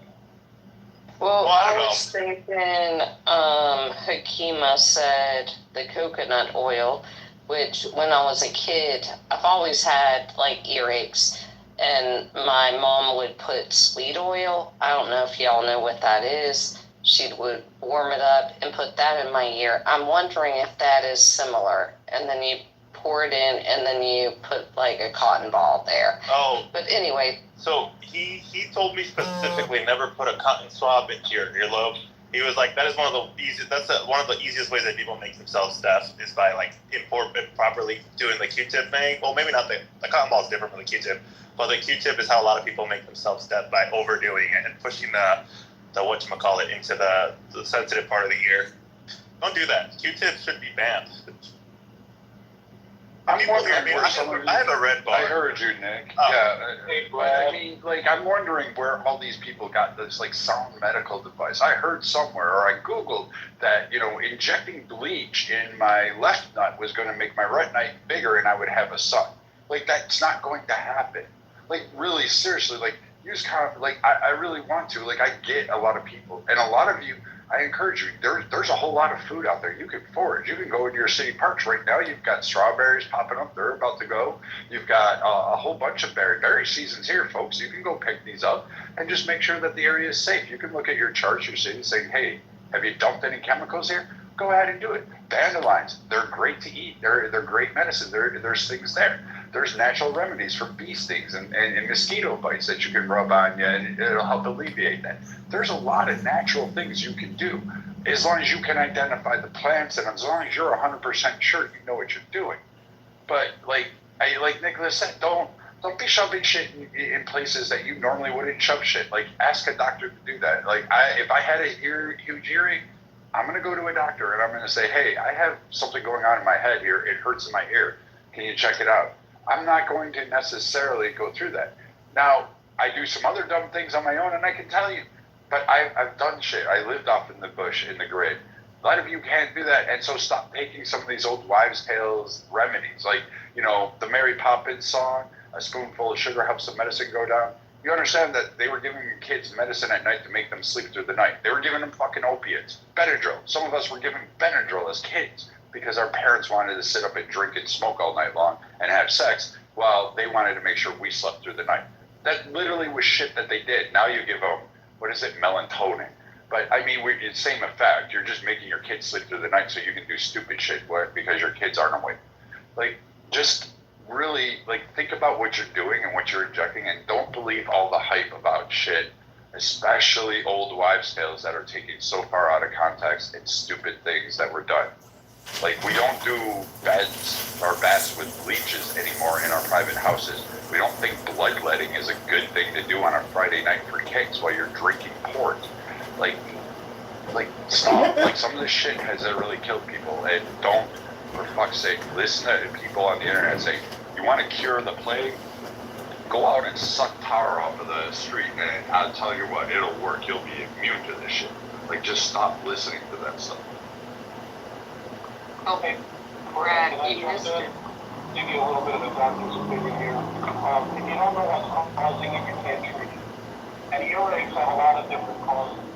The thing about coconut oil If I can call you, so if you eat coconut oil in the morning, you might I'll lose pick your you up. The problem with trying to treat yourself, and everybody's kind of missing What's your yours, if number? you don't know what it is or what causes it, you know, you're just really missing in the dark. And an earache, if it's an internal infection, fungal If I bacterial, can call and text you, I'll pick you up. What's your number? it can kill you. It's a line, it's really, really painful. So, and I do not recommend putting peroxide in. It's going to dry it out. It's going to cause inflammation. It's going to make it worse. So I would say there are a lot of natural medicines and natural medical processes. Oh, wait a second. Oh, actually, never mind.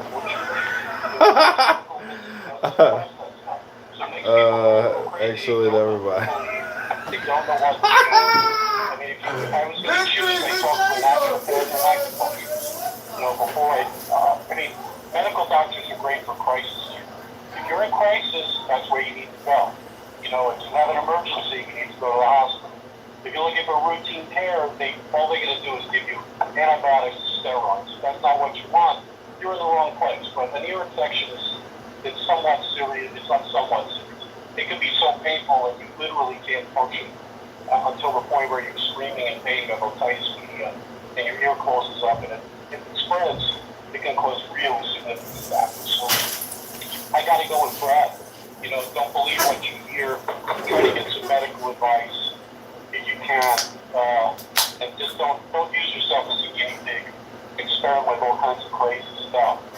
So most of it is, a lot of it can be really harmful.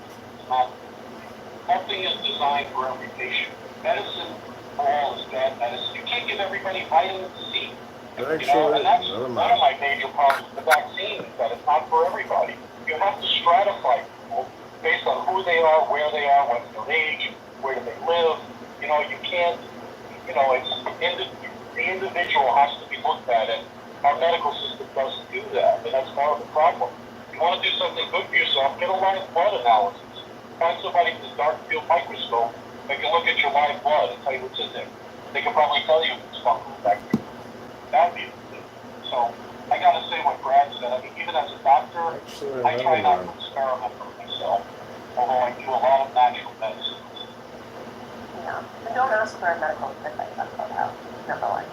Yeah, I also wanted to highlight, because earache was mentioned. Sorry, Chloe, you're in the matrix. Sorry, I couldn't tell if I was interrupting. No, you're just good. Go on.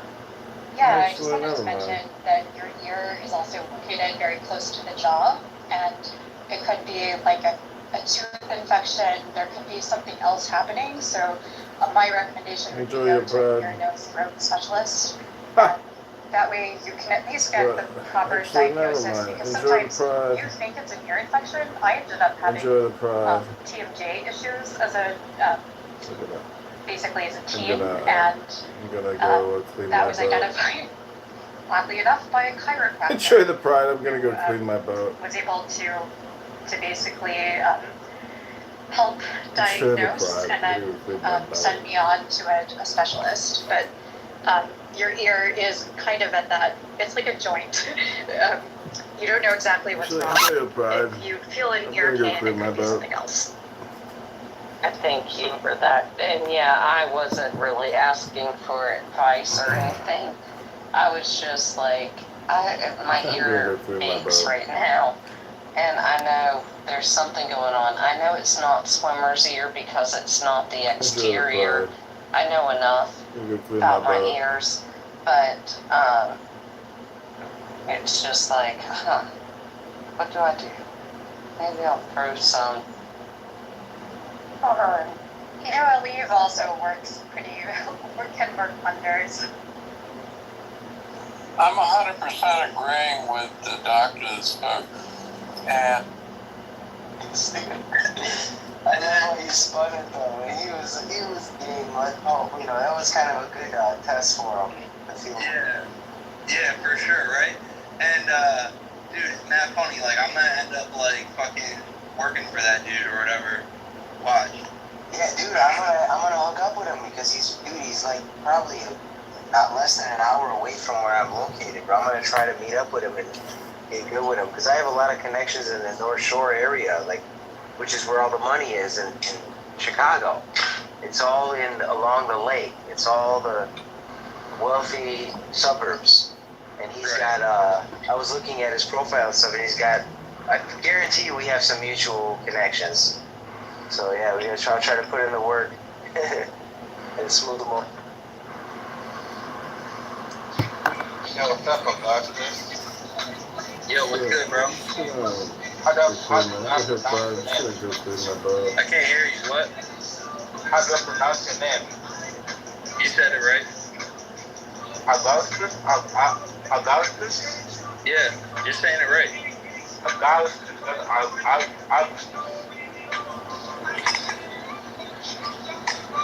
Yeah, you're saying it right, bro. I don't know how else to say that. Water, come on, man. Put up the juice like 8:23 on Eastern Standard Time. I'm not going into urgent care. My doctor is not open Water. right now. This is it. This is one of the best rooms in Clubhouse, man. We made Clubhouse in this club, so please be respectful. He comes in rooms. He's got some good stuff, but he has trouble staying focused. What's up, bro? Just as an option, because you can do a virtual event if you need. What's up, if you man? have, for example, I love you, bro. Congratulations on your soberness. On the what? Soberness. Oh, okay, thanks. What's it called after you're done being sober? What? What is it called when you're done being sober? That's Google, man. Relapse? In Norway, we use the word called edru. Oh, okay. So I was like, always wondered, I've been sober for fucking 60 years, 40 years. I'm so proud of myself. There's no point of being sober for a long period of time. Are you 60 years old and you've been sober for 40 years? No, but there's people who have been sober for over 60 years. I was just making an example. Yeah, man. You know, hey, here's the thing. People do what they do, man.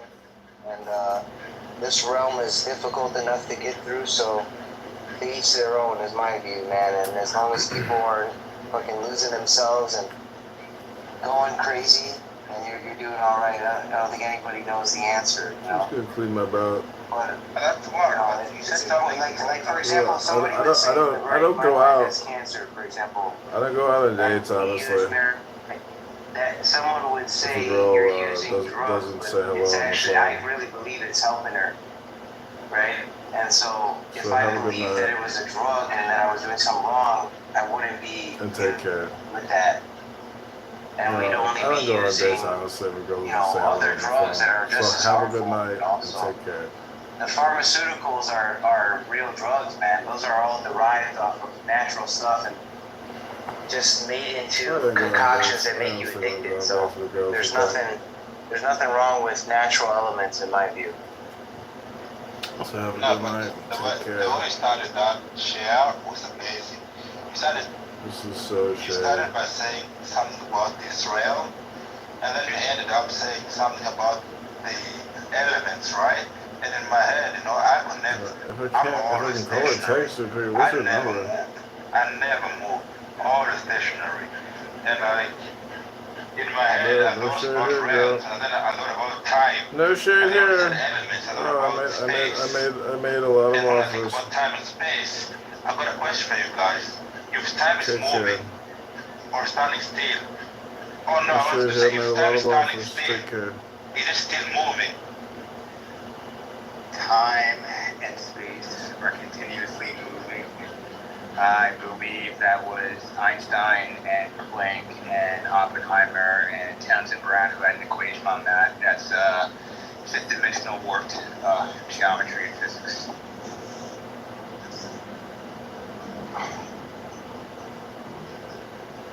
Right? So the planet, If it was those guys, I don't believe it. Just kidding.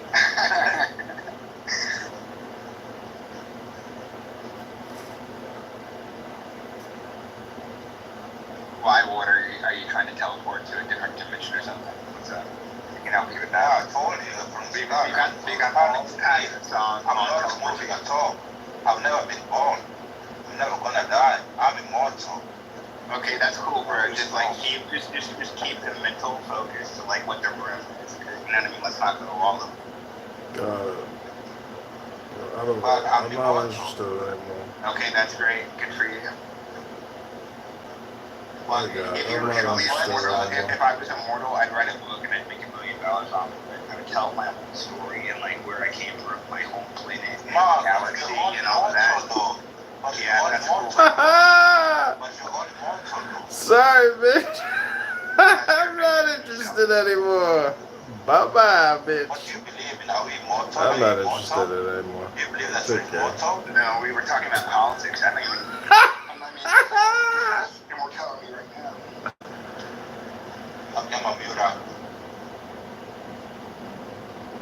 What's up? I'm not interested anymore.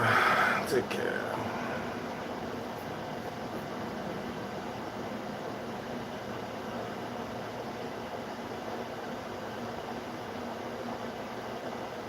Wu-Tang is forever. That's all I got.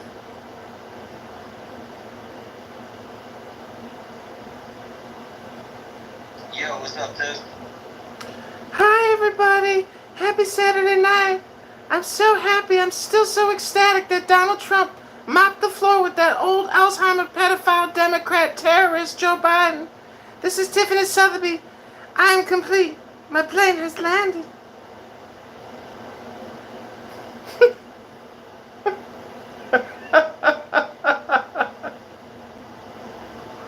I'm good. I made multiple offers. I do wonder, how do bots still manage to get it? Like, how do bots still manage to get to me? Like, Tiffany, you're a bot. Come on, man. How do you still manage to find me? I thought I got rid of you a long time ago. I know, right? It's a plague. They find all of us. Where did these bots come from? But Water, you're immortal. You should know that. You should know where they come from. You should stop them. You should go to their home planet and stop them or wherever they are on Earth. And you know what you should do? You should go to CERN, bro. You should do us all a favor and destroy all that shit at CERN. You should do the whole species a favor and stop all that wickedness over there.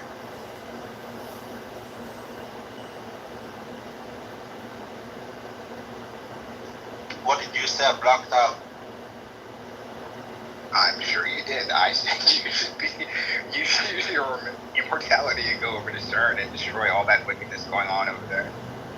No, but did you know CERN is a good thing? CERN is a good thing because every time CERN shoots an electron, every time CERN goes one round with the electron collider, they create a new multiverse. So they're trying to correct all the things that are wrong in the universe by shooting an electron in the speed of light, just as an experiment. And the length of that collider is like over 30 kilometers. So that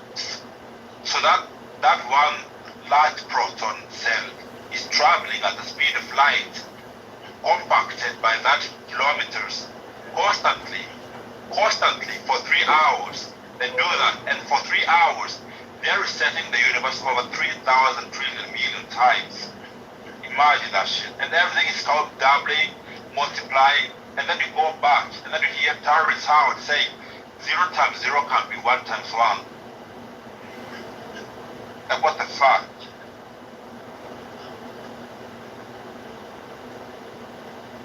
Yo, what's up, Lucas?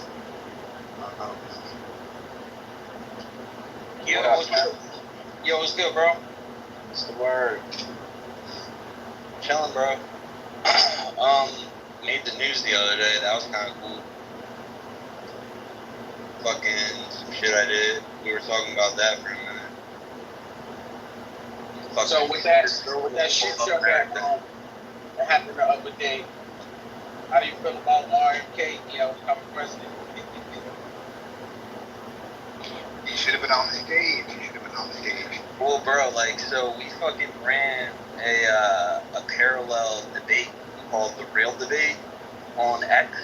We streamed it live and got more views than CNN when they streamed it live. So backfired on them. Yeah, bro. I'm actually about to put out an infographic I made for it. But the numbers are 8.7 million viewed on CNN, and we had over 11 million on X. So more people watched our shit than their shit. Bro, I was telling them, while all that was happening, we ran a projection campaign where we got projectors to go up on buildings, projecting images on buildings 100 feet high, all around the country. And we did it on the CNN building, and the fucking cops came, and then the Secret Service came. Shit was crazy, and then it made the news.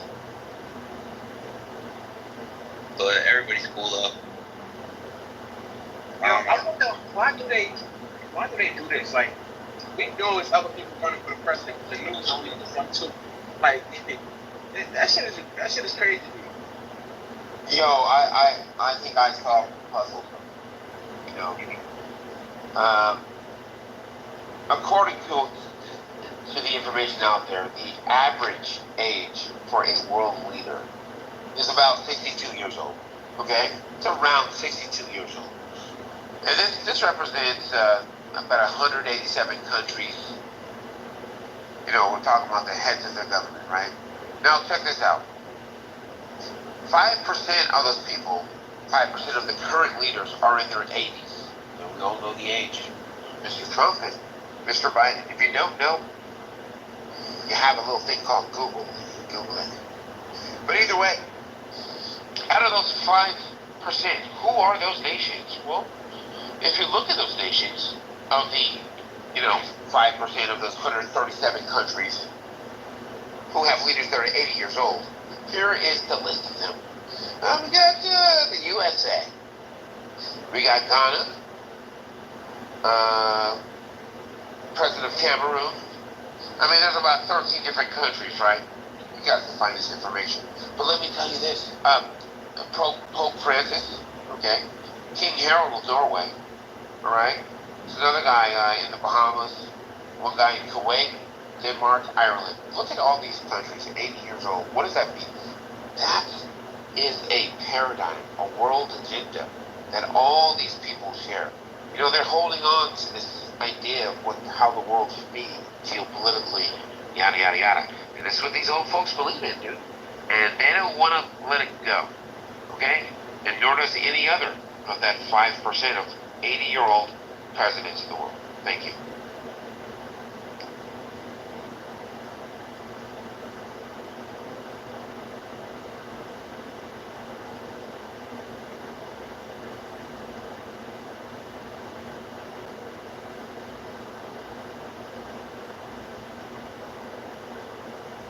I say give the power to the youth. The president should be give it to someone 30 years old. Give it to somebody that's growing in the world.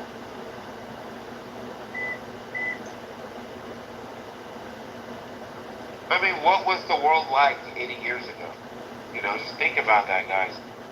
What was the world like? 80 years ago. Hocus is absolutely right.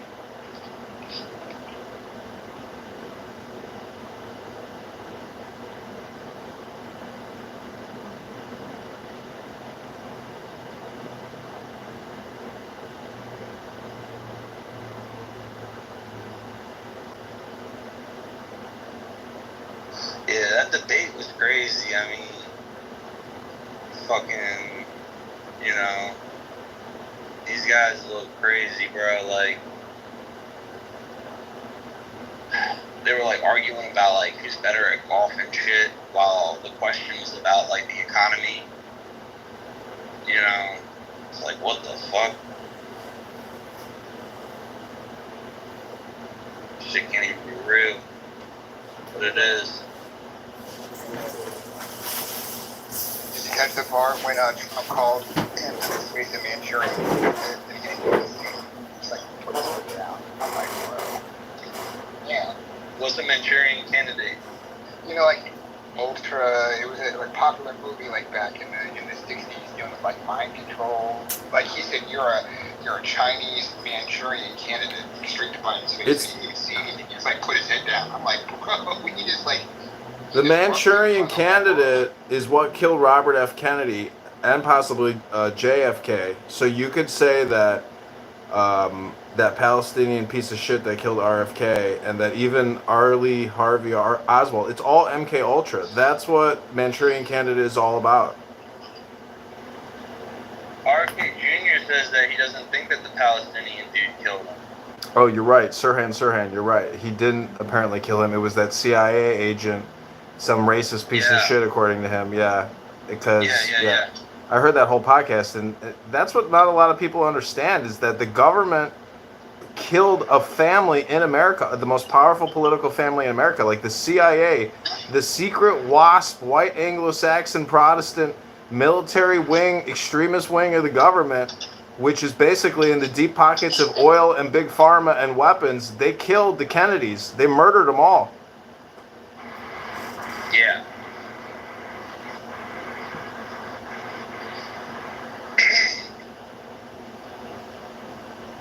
Well, I'm gonna kill Trump.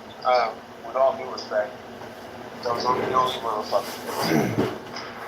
Dealing with the satanic. Okay, let's just call it what it is. You think they're gonna kill Trump though?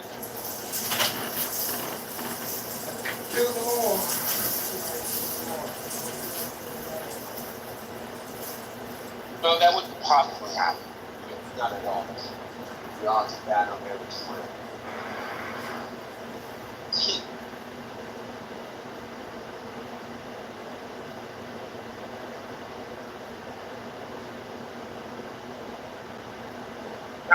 I'm not too worried about it. I mean, like, the more worrying thing is this. Here's what I'm really fucking about. How does a society like ours allow this shit to happen? And that's not so fucking irritating. Like, is it not bothersome? I can't figure it out because, most of us allow these sort of things to go on without even really giving a fuck. And it's kind of weird.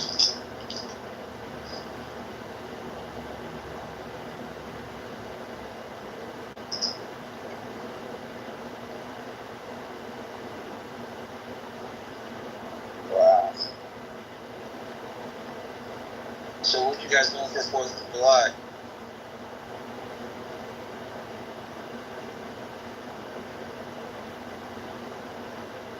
Anybody got anything going on? Any parties?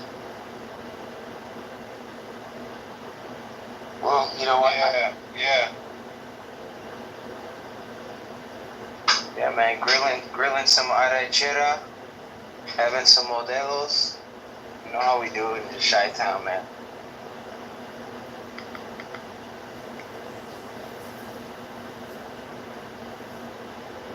We're gonna explode extremely big fireworks and have a great time. I'll probably drink a little too much alcohol. The old man had too much wine. Well, I'm not old yet, so, but I soon will be. So that is, thank you. Yeah, man, my family's half Cuban, so we're gonna be playing some bachata. And I don't really drink much, but I'm sure they're gonna be wasted as hell, and I'm just gonna be cooking and probably smoking some good shit. Eating some edibles, man. Augustus, bro. I've been on the fucking edibles too, man. Oh my. Yeah, Chris, Yeah, that's the only thing that works, man. Wait, Chris, wait. Everything Kazi says, just agree, man. Kazi, now go ahead.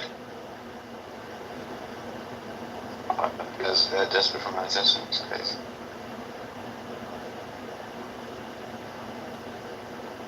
What was it? Everything causes what? Yeah, I couldn't understand the shit for sure. Everything Kazi says, just agree. Go ahead.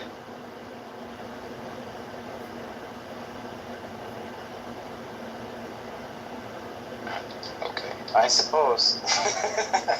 What's up, Kazi? What's up, man? How you guys doing today? Good. Chilling, bro. How do you guys feel about this end of the damn dollar deal? The $1 deal that just ended your effect?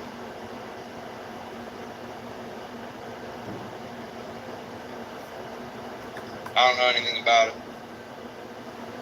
Anybody at all?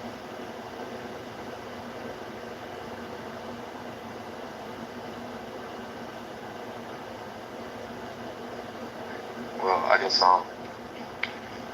there's in correlation to what's happened a little earlier this month. There's something called the Plan of Dallas that happened like about 50 years ago, and 50 years ago around the same time, the petrodollar deal was established after they took the dollar off the gold. Well, they took the dollar off the gold standard around the 1940s, 1950s. Now, when you really go and look, that was.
Ooh, girl.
Hi everyone, this is Tiffany Sotheby. I just canceled my date tonight with this beautiful Armenian bitch because I could tell she was a bitch, so I canceled the date because I knew she was a bitch. Tiffany, Johnny wants some pussy.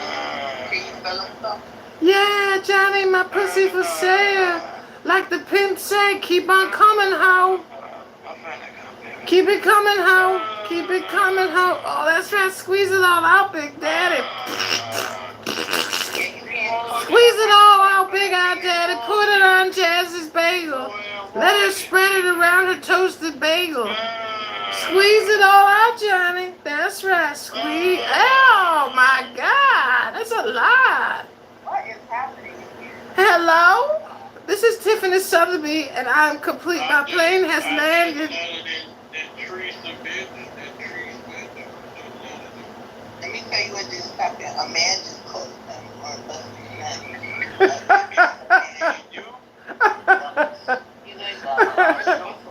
I'm trying to get. Hello? Suicide on the side. Assalamu alaikum, everyone. This is Tiffany Sotheby. I hope you're having a fabulous Saturday night.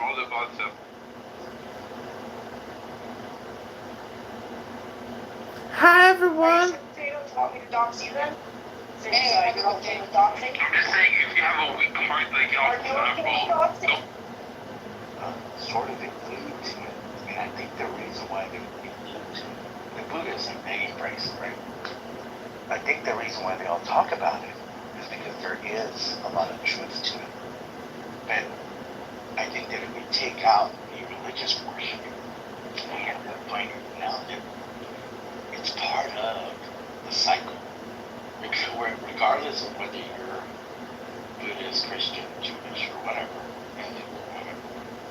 or let's say you're an atheist, you're still going to die, and you're still going to go through that process. Now, I think that if you become aware of whatever that process may be, maybe it's easier to go through the process, if that makes sense. I don't think life is supposed to be easy. Why not? Oh, yeah. You take out the religious part, yeah, you just have it endless tries at it. You know, yeah. That's right. That's what it is. When you take out the reality of our human condition. It's not just consciousness. It's choice. It's purposely holding to the good. So, purposely loving God and sacrificing and enduring suffering. Oh, that's you take that all out. You take that all out, and it's just endless cycles and great. Wind up on another planet, give it another try. So there's no discernment. There's no. It's not recognizing the struggle, the spiritual path.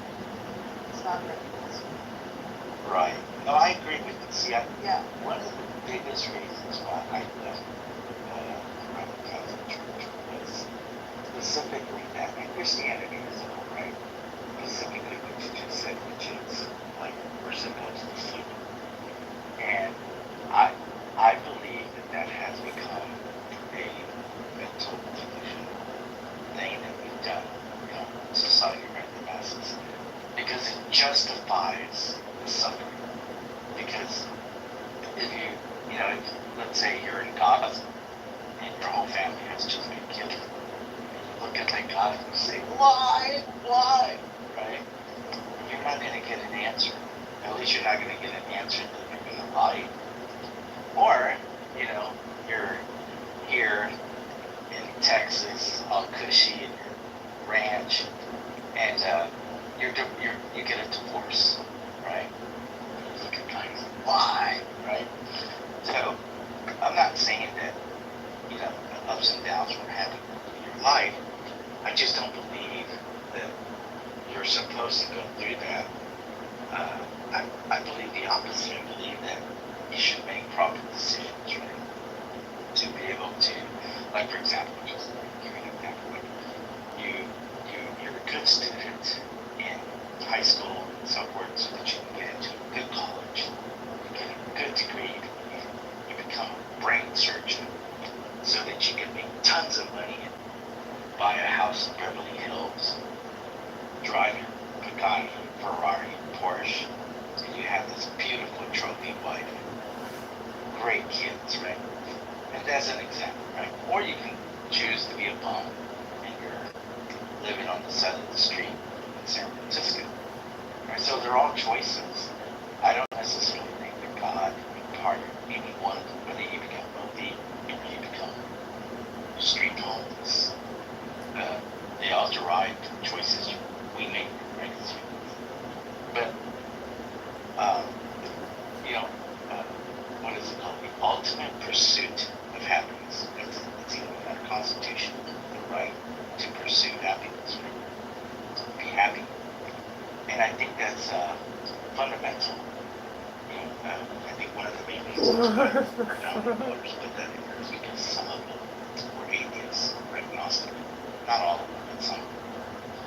And I think that they were really giving a lot of insight to that when they said that, because it does boil down to like what your actions are, the hard work that you put in, right? So if you get up every day, roll out of bed, and you go make it happen, you're gonna have wealth.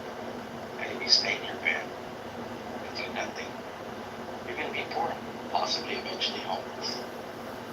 So when I hear people say, well, life includes suffering, yeah, you can suffer, but I believe, and I will say this, I'll end this, I'm talking wrong, but if you talk to like the wealthiest people on this planet, they will sit there and tell you it's all about action. It's all about seizing opportunities. You cannot wait. You cannot pray to God to make you Elon Musk. If you want to be Elon Musk, you gotta go make it happen, right? Now some people will say, well, that's part of manifestation, and I do agree. Thank you. Breakfast, are you there? The pursuit of happiness, there should be the pursuit of truth, the pursuit of joy. But the pursuit of happiness is a wrong path. And I think that they put that word happiness in there instead of property. It's supposed to be like liberty, pursuit of property. But that's sort of what you're talking about, property. Stuff. Yeah, no. The happiness is not the goal. What'd you say, Michaela? Sorry. Have you been listening to this interchange here? No. Can you give me a... Never mind. Tell me what the... Well, he's saying that the pursuit of happiness is the goal, and that it's the result of choices. If you make all the right choices, then you will be happy and have lots of money. Who is saying that? Hermes. Oh, Hermes, Pursuit of Happiness is just from John Locke. Yeah, that's John Locke. Also, that's in our Constitution. That's right. But wasn't it originally supposed to be the pursuit of property or something? No. He had a philosophy that the pursuit of happiness sort of leads to a harmonious society. It's almost like, in a darker way, like Ayn Rand, I would say, like Jeremy Bentham. It's almost like being selfish and just like looking out for your own best interests. Kind of works out in a perpendicular way to blend in and augment society. It's like a weird, it's kind of like a, Buckminster Fuller had a similar idea where it's like if you focus on something, it will have a peripheral, almost opposite positive effect. And that, this is from John Locke. It's not a bad thing. It's like our country is founded on his principles, basically. So when conservatives, are shitty about libertarian philosophy, I kind of go like, well, this is the, like if you're like a constitutional realist or something or whatever, like you're you're like on board with it too, whether or not I guess you realize it. But I guess that's my point. Hermes was also speaking on that in a way that, like, suffering was a choice.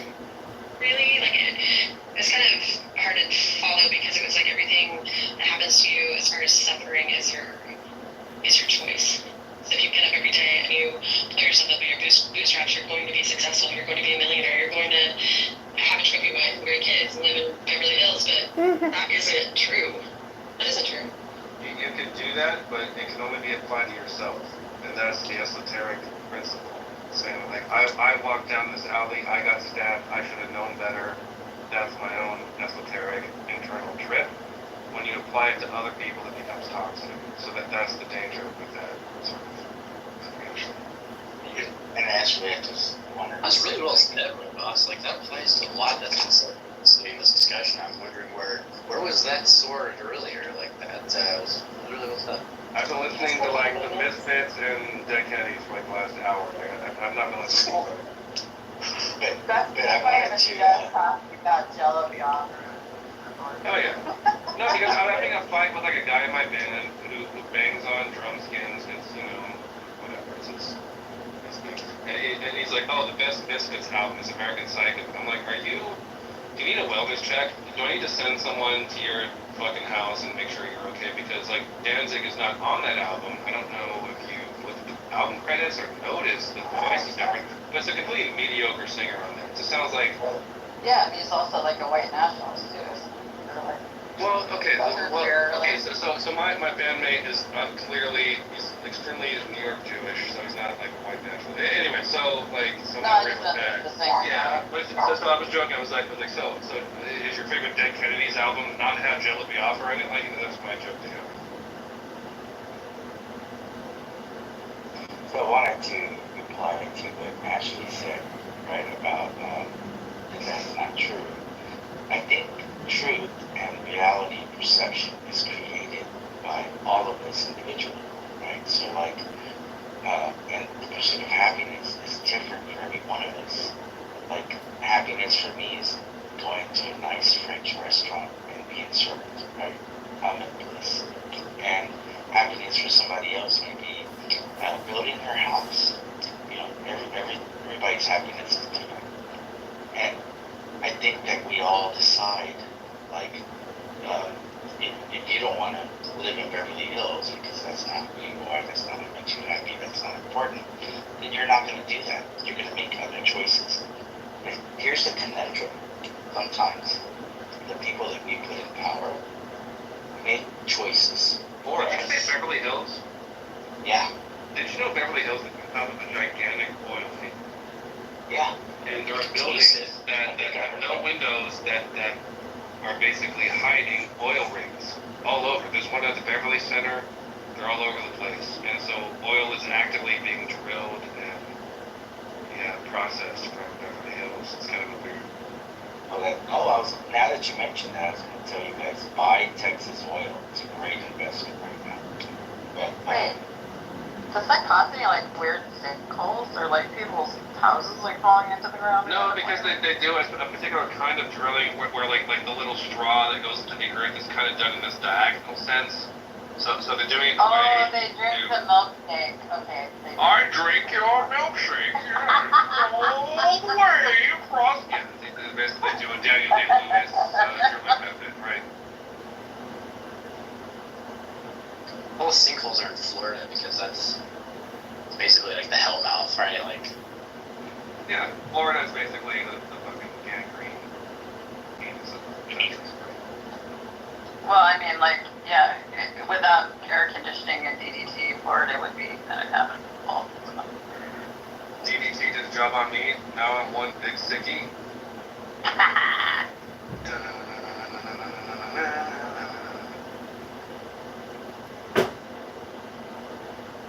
oh, everybody, by the way, Tiffany and I are getting married. Who the hell is Tiffany? Tiffany, would you like to say something?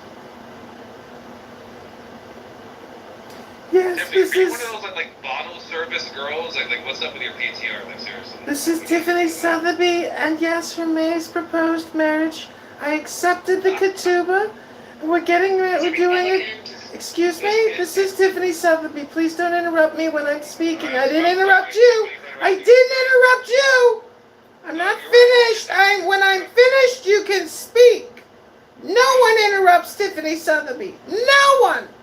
Hermes and I are getting married, and we will not stand for any objections to this union. I am complete.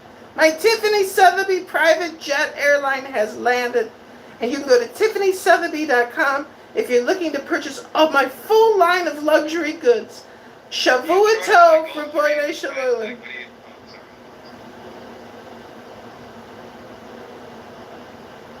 I'm looking to fly a Cessna into a cliff. Can I do that through your services, Tiffany? Can I just I'm sorry, Roy Voss, but Tiffany Sotheby is a very serious corporation.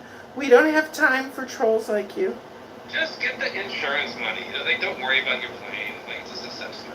It's a waste of time. Just let me crash into the side of a cliff. Get the insurance money. Everyone's happy. I'm dead.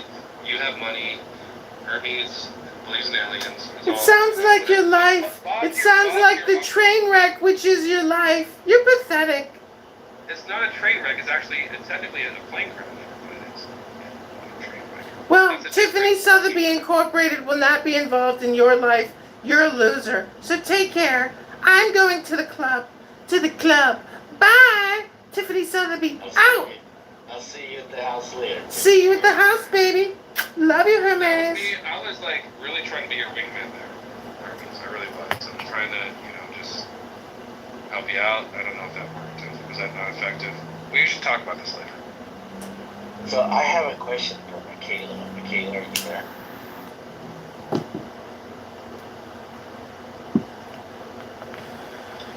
Yes. Okay, great. I'm cooking and running around the house. Yeah. Okay, great. Awesome. So here's my question to you, Michaela. Do you believe that there's a possibility that God made other beings, maybe human-like, maybe not human, maybe other species, throughout the cosmos? Right? Yes. Awesome. I love you. Far away, I don't know if we can ever communicate.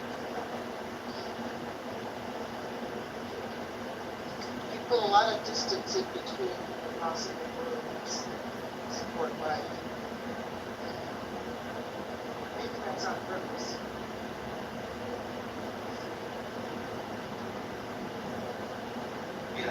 I believe that space exploration is going to be the key to end all wars. So like what's going on in Israel-Gaza, that would not exist once we perfect space exploration. And here's why. When we have space exploration to dominate, right, control it, literally resources will no longer become an issue. Land will no longer become an issue because there are so many habitable planets just in the Milky Way. Illegally, you think it will push people to one side, especially people who came here legally?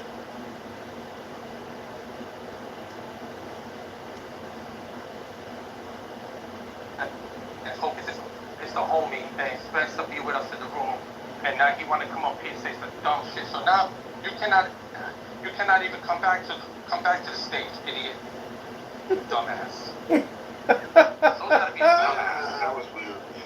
Yeah, that dude's an idiot. He's a young kid. He needs to stop lying on people's names because he was in the room the other day and caused a big ruckus.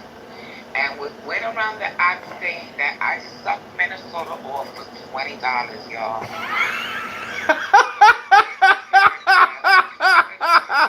You sucked Minnesota off for $20? Yes, you are, buddy.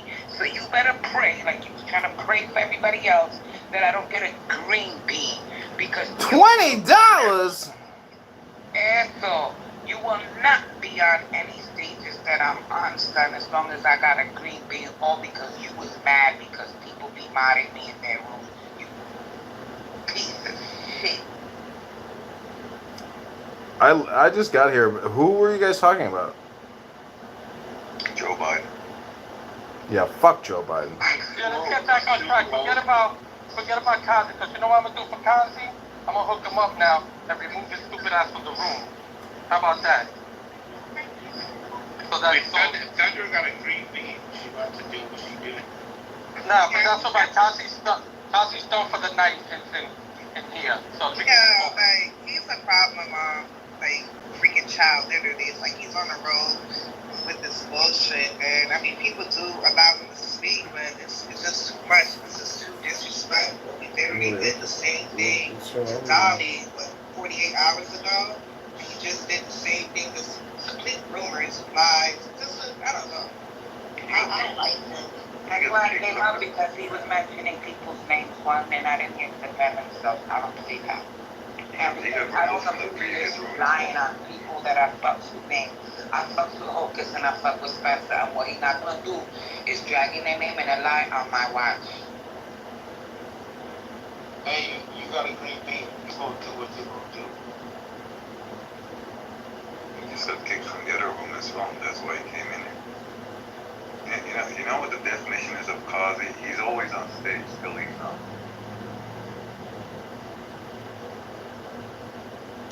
Well, this is Tiffany Sotheby, and everyone is trying to improve themselves personally through the power of public speaking. And this app is the perfect place to help young men like Kazi develop into brilliant, young, productive men of society.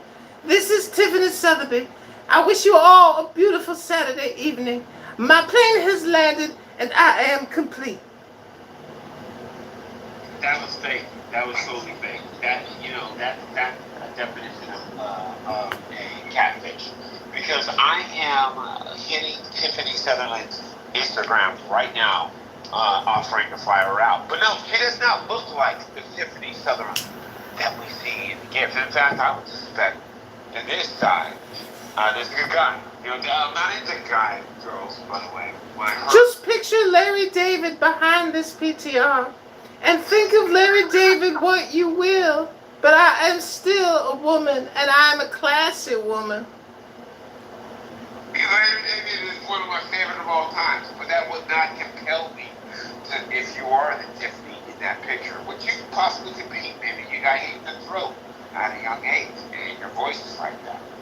But no, that's a man. He was talking the other day. He's a full-fledged man. No, I know. I know who he is. He's funny as shit.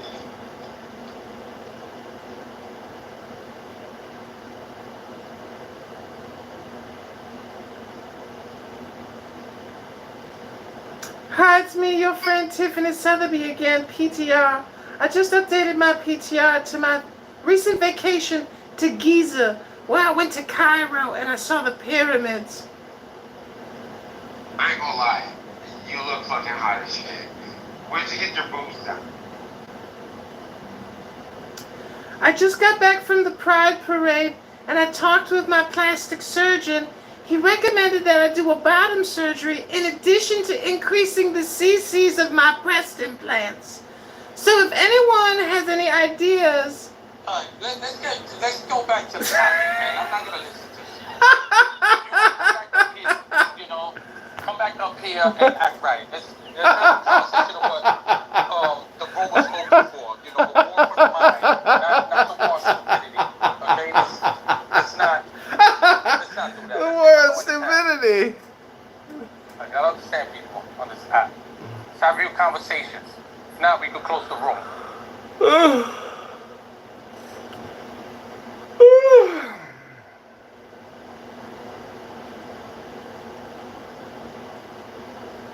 These farms, and then here, just out of blue, comes the county's water curtailment. You Google it up, read about it, and but it has some very concerned farmers.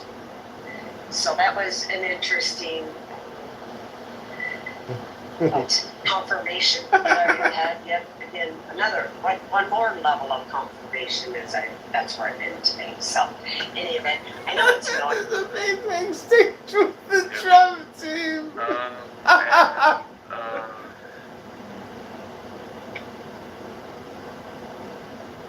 know who she is. Oh, alright. Damn.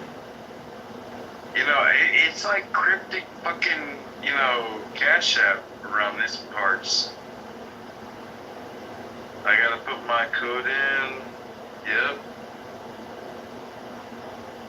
Hey. 3, 2, 1. You sent 3 payments, yeah. I know.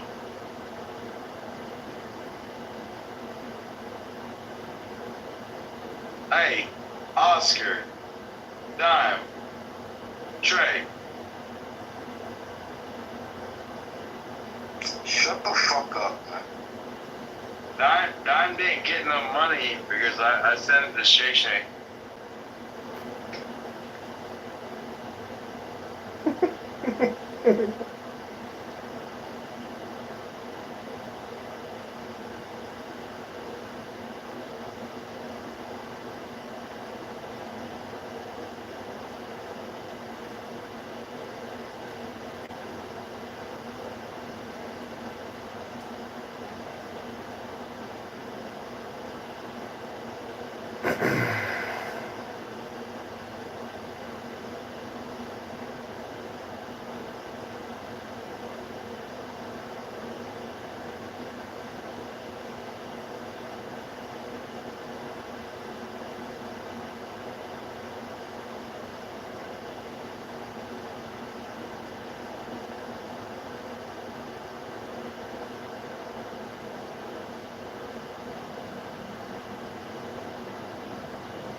Criminal syndicate works, right? This is the overlapping personnel that you're going to find in all these different groups. And when you start to look at these different projects and these different groups, and you start to see that some of these same people are involved, it's always going to come back to the IQ issue.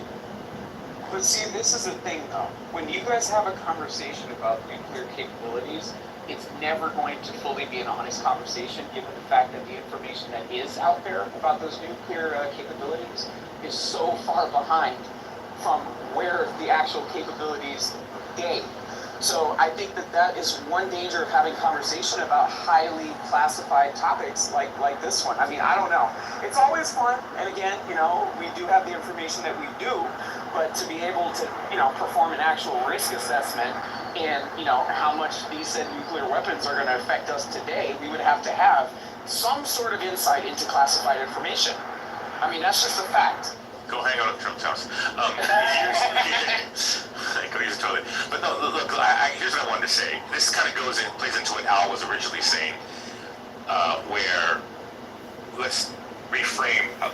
So the platform that I've been introducing, this is my opinion, is when we talk about World War III, we surface an idea and a vision based on World War II and World War I. We have this belief that people are going to come together, there's going to be a line, and people are going to fight over a territory, and they're going to want to kill each other, right? That's what the traditional definition of what people think about in World War III.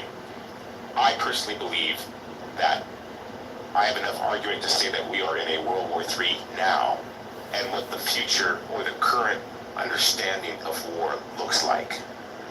I don't believe it requires what World War II and World War I have, and I don't think the value of what those two wars represented necessarily constitutes a requirement for a world war. It's just a different dimension with a different value set. No.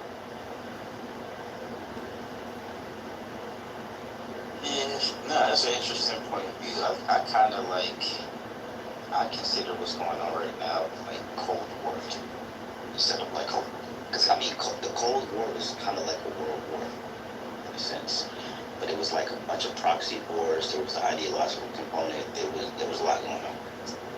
But for me, this is just like a Cold War, the second iteration of it, but it's not necessarily on the grounds of communism versus Western liberalism and capitalism, but it's more of hegemonic, I guess, what's the word? What's the word? It's like a hegemonic strife. Like, who's gonna be the top dog? Who's gonna be the vote power? Like, where if these other polls pop up, which eventually they will. I mean, Henry Kissinger talked about this in his book Diplomacy. How is the landscape from the political, economic, from the international law standpoint? This is kind of what they're really vying for. I don't really see it. I mean, there's going to be proxy wars, of course, but I don't see it breaking out into all-out World War. Yeah, tactical. And what we can see though is the other thing that Kissinger and the famous quote unquote peace negotiators or ambassadors that influence geopolitics by definition, right? Their peace treaties or their desires to contractually put together a solution kind of defines the parameters of war, right? When you have to define what the solution is. And so what I would say to you is that at those times, this is the first time in history where we've had this type of technology, where you and I can be a world apart and we're talking in the same room, where you and I can influence each other through image and video and audio, where there could be artificially created a perception of truth or reality, right?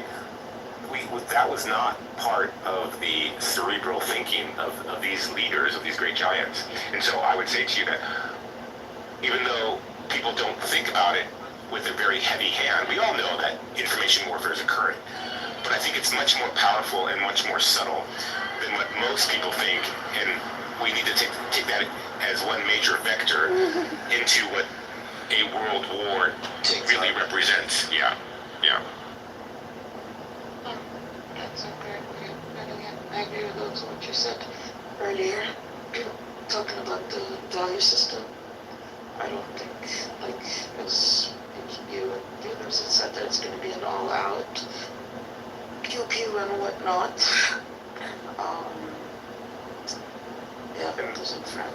And what we see, there are certain evidences of this. It's very, very powerful. Again, I'll go back to the Marine Corps. When you think about the United States and its fighting forces, and the fact that the Marine Corps has been around since the beginning of America, right? It's a major player in the War of Independence. So the occupations that you see that the Marine Corps invests in, when they invest in these occupations, but more importantly, when they define the occupations. In the past year, they have actually created a military occupational skill having to do with social media and the influence of that. And so when you think about the tactical force of the Marine Corps moving sideways into both social media and, at a tactical level, drone usage and AI, all of these new occupations are surfacing incredibly fast. And so again, these are moving away, right, from that targeted shooter. They actually removed, believe it or not, they removed the MOS of the sniper. All very fascinating reflections of what the flag officers think war will be in the upcoming century. Armin, could you give an example, because when you mentioned like moving into social media, could you give an example, if you can, I don't know if this is classified, of what that looks like? Or So it's a brand new MOS. It popped up about 6 or 7 months ago. And those of us in the community were shocked. We're like, wow, this is really, really strange. The community! So there are two, that MOS, and by the way, MOS is military occupational skill. That MOS popped up next to my old previous MOS, which was counterintelligence / human. So human is the art of human manipulation. Right. No, I was not officially a linguist, but I was an interrogator translator, which then brought me under the MOS of counterintel. So terrorism, espionage, sabotage, and subversion. But I have another guy that just graduated Quantico, and he graduated pretty close to the top of his class. So he got a choice. They said you can either go into counter intel, HUMINT, or you can go into this new MOS for social media. And I was like, wow, that is fascinating. And they both have to deal with the influencing of individuals and how to manipulate them and how to get them to react and to understand the impact, right? One is a digital side, the other is the human side. So are they like, are they doing like fire-ups on like Facebook? Like, I can't tell you what they're doing, so I didn't have that job. So it's an intel. But I'm gonna. Yeah. Oh yeah. Yeah. It's fascinating. It's like strange. It's fascinating. That's weird. And then they got rid of the sniper MOS, and they also introduced into the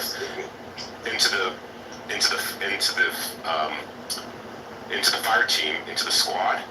They introduced an kind of like an IoT guy, right? So you're gonna have your radio operators, you're gonna have your rifleman, you're gonna have your automatic rifleman, you're gonna have your grenadier, but now you're gonna have an IoT Marine at the platoon level, and that just means Internet of Things.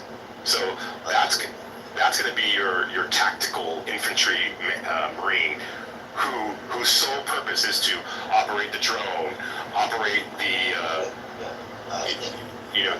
to do all of that tactical mastery, whether it's carrying virtual machines on their back, processing video streams as they come in and push that intel back to the combat operations center, right? That, again, fascinating aspect of what the Marine Corps, again, the Marine Corps is always in that forward understanding, even though they have basically no budget.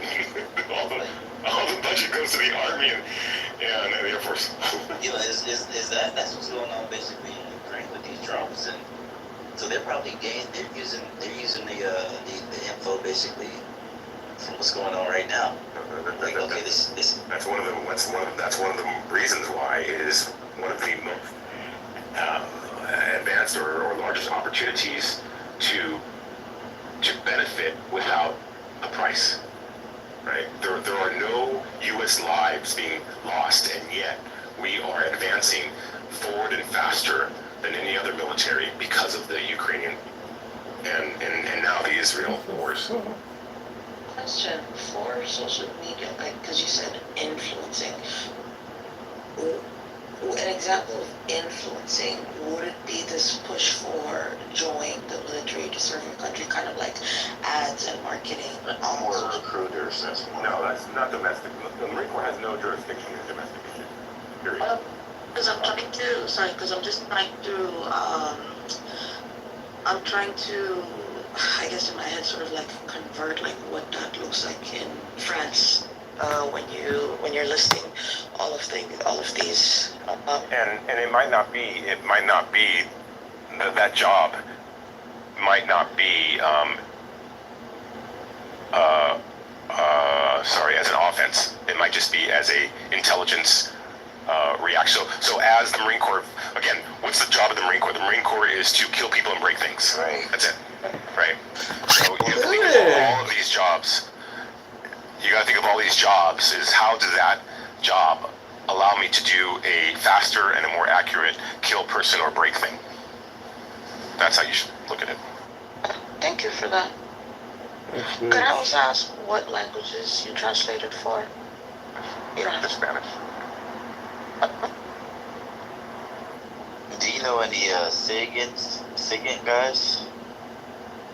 Not right now. I mean, I used to know SIGINT guys. I mean, when I was in Cape Bay, I knew a bunch of them. And, like when I went to their barracks, bro, like damn near every single one of them spoke like 2 or 3 languages, and they would be in language lab all the time, like just training. And then you had they had like a special recon. Are you Marine? Are you Marine? Yeah, I was a Marine Corps. Oh, what was your MOS? I was on the wing, man. I was logistics. I was in the wing of my first part, also my first half. The wing is so boring, man. I hate that. I didn't sign up for it. They made me open contract because I reneged on you fell for that. I didn't fall for it. I reneged on my You know, he did like the moment of truth bullshit. I was so you're like, I took a puff. I took a puff. Hey, man, look, you know that. They make you feel it, yeah. They put the pressure on. I signed up to be intel, right? And I was like, all right, I'm going to get intel. And they were like, all right, you know, you got to talk to the FBI. You got to take a lie detector test. So if you lie to your freaking contract, da-da-da-da-da. And I'm like, fuck, man, I'm a terrible liar, bro. So I was like, all right, fuck it. And mind you, my recruiter told me just stick to your guts. Like, fuck. That's right. That's that's a good intel, officer. But I was like, all right, fuck it, man. I was like, man, look, man, I smoked weed before. And it's like, how many times you smoke? And I tried to lie. I'm like, I smoked twice. I'm like, hey, you sure? He said, you sure this is the truth? And I was like, yeah. And they was like, all right, man, you know that voids your contract or whatever. And then they just put me open. And then that's how I ended up in the wing. It was just, yeah, I hated it, bro. What was your MOS? I was 6670. So I was repairable, sending off large fucking aircraft engines. Yeah. So, yeah, bro. But then my secondary MOS was combat marksmanship coach. And then I hurt my fucking spine, bro. I was doing Oh, you were the belt guy. You had the belts. Nah, yeah, we had belts, we had everything, bro. Just fucking Rolls Royce engines, all kind of shit. No, I meant in the combat instructor, the colored belts. Oh no, not for marksmanship instructor. Marksman. Oh, marksman. You were a marksman. Yeah. You're a PMI. Oh. No, I was a CMC. A PMI is above marksman. Oh, okay. PMI is, I'm pretty sure PMI is above.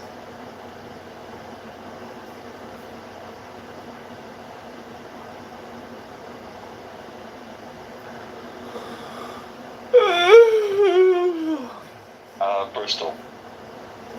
It's used as a party drug and a come down tonic. Oh, okay. Right. Well, hey, I'll get the trade tomorrow and kind of get something there. Business or pleasure? If not, you're a day rate myself.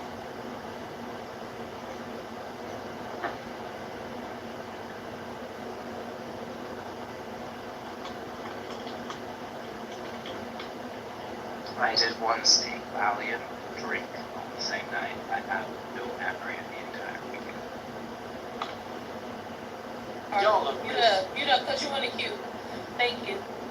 I think that y'all be making me lose my train of thought.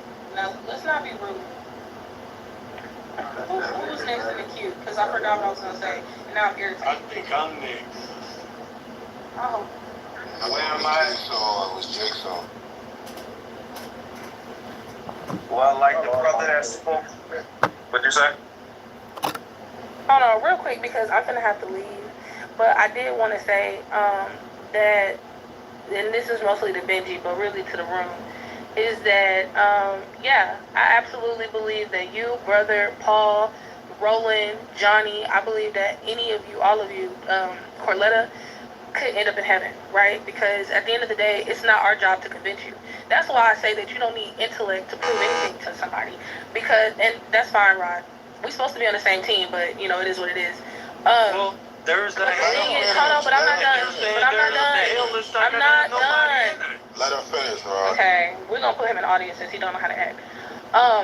I think that what the bigger issue is that people spend a lot of time trying to convince y'all that you're wrong, right? Trying to convince the atheists that they don't know what they're talking about or whatever. But that's not our job. It's not our job to convince people that God is real, right? Now, we can witness the good news of Jesus Christ, and we can talk about our experiences, and we can quote the Bible all day long, but a person who has already made up their mind that intellectually they don't believe in God, nothing that we say intellectually is going to get them. So I think y'all should really take the approach, instead of trying to argue with them and fight them and be like, oh, I proved your theory wrong, so now you have to admit that God is real. That's not what believing in God is about. That's not what faith is about. Faith is about having a relationship with God. It's about knowing who he really is. So you just plant the seed and let God be God. Because I do believe that one day, Benji and JC and Brother and Johnny and Paul and all of y'all, I hope I see y'all up there. In fact, I'm claiming it right now that I will see you up there, because the Bible says that, especially if you're a prophet of God, I am called and ordained. when you're a prophet of the Lord, the things that you say just by virtue that you said it because you represent God and you are his messenger, it's going to come to fruition. So I'm going to declare right now, and hopefully somebody on this stage can agree with me, that all of y'all going to be in heaven. How about that? Amen. Love all of you. Amen. Amen. Less than 30 I appreciate you seconds for that, Katie. I appreciate you for that. Amen. We'll see. We'll see. And I'm gonna have to catch that alley-oop. Just to add to what the sister said, like it's like none of us are greater than it. No, you can't. Yeah, he say he going 30 seconds. I don't mind.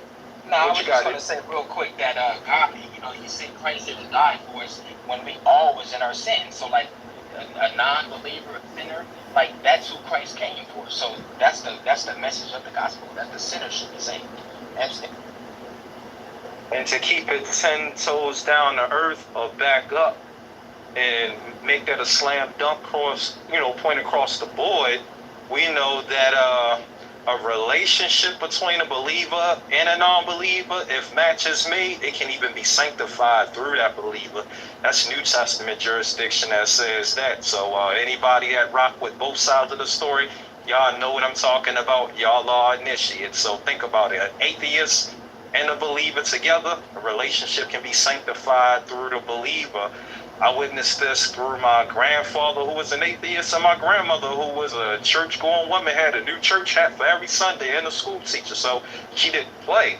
And they never had one argument, gave me some of the best days of my life. This is where I draw my strength from in my darkest hours. I'm going to try to make it real quick, because the brother that spoke before Benji, said all these religions claim to be the word. So if he cracked this fishbowl and leak into a mainstream current, live and let live globally, maybe we can reach a universal agreement.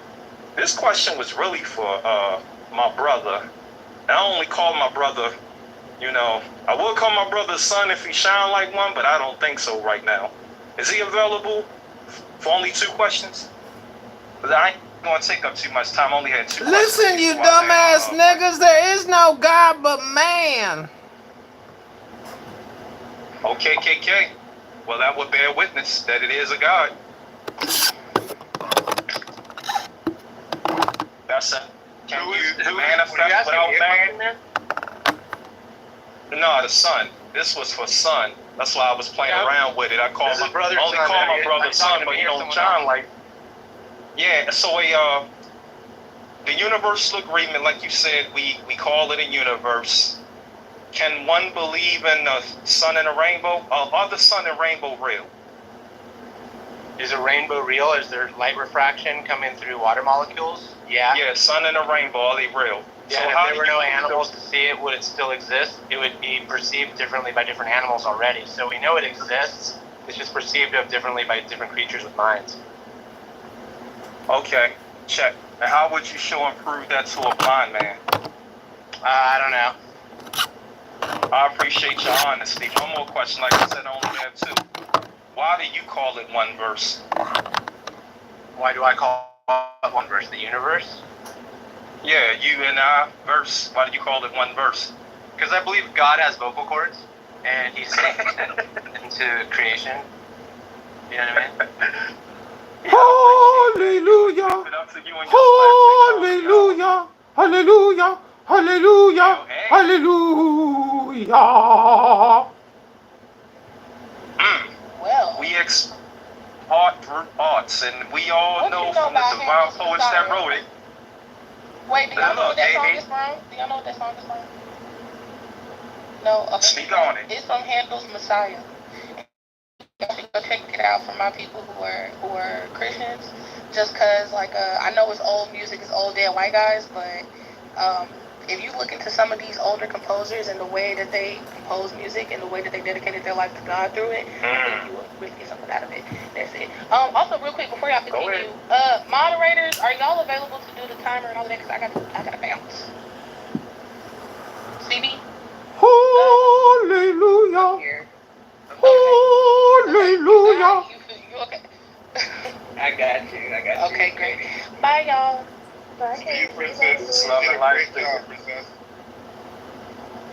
Yes, so I just land with thought-provoking statements. we, like Son said, we obviously have a universal agreement, although believers do not borrow the term universe, one verse, from atheists. This is actually what believers stated about this one verse experience. Someone already mentioned the word of God, because if you look at the definition of verse, that's obviously a writing arranged that is metrical, typically having a rhyme, whether it's the Mahabharata, whether it's the Bible, or whether it's Kemetic belief. These people believe that the word or the world or the universe was spoken into existence. It doesn't make sense for somebody scientifically left brain to describe this universal experience as poetry. Hey, Jigsaw. Yeah, they also sacrifice their kids to weather gods, so. Not all of them did that. Like I said, it's subjective. Too, right? Yeah, it is. You got women sacrificing their babies for a better body. Oh, I was about to make it into the NBA, but the condom bust. Plan B. Just for the love of money. That's a God for me. You had faith that us atheists would make it to heaven with you? You said, do I have faith? What, bro? That we'll make it to heaven. We'll be there with you. Yeah, I just said that because my grandmother and grandfather relationship. I just said yes. Oh, okay. Yeah, I just said yes because of my experience, though. You're a good person. Yeah, that's why I doubled down on it. They gave me the best days of my life. An atheist and believer, a Christian woman, that was a good formula for me. Couldn't live up to that standard, though, but yeah, they set the greatest example. God, that I'll be in heaven, and I have faith that the all-powerful, knowing God wants me to go there, and I'll be there. So I'll see you there. Catch you on the replay. Hallelujah.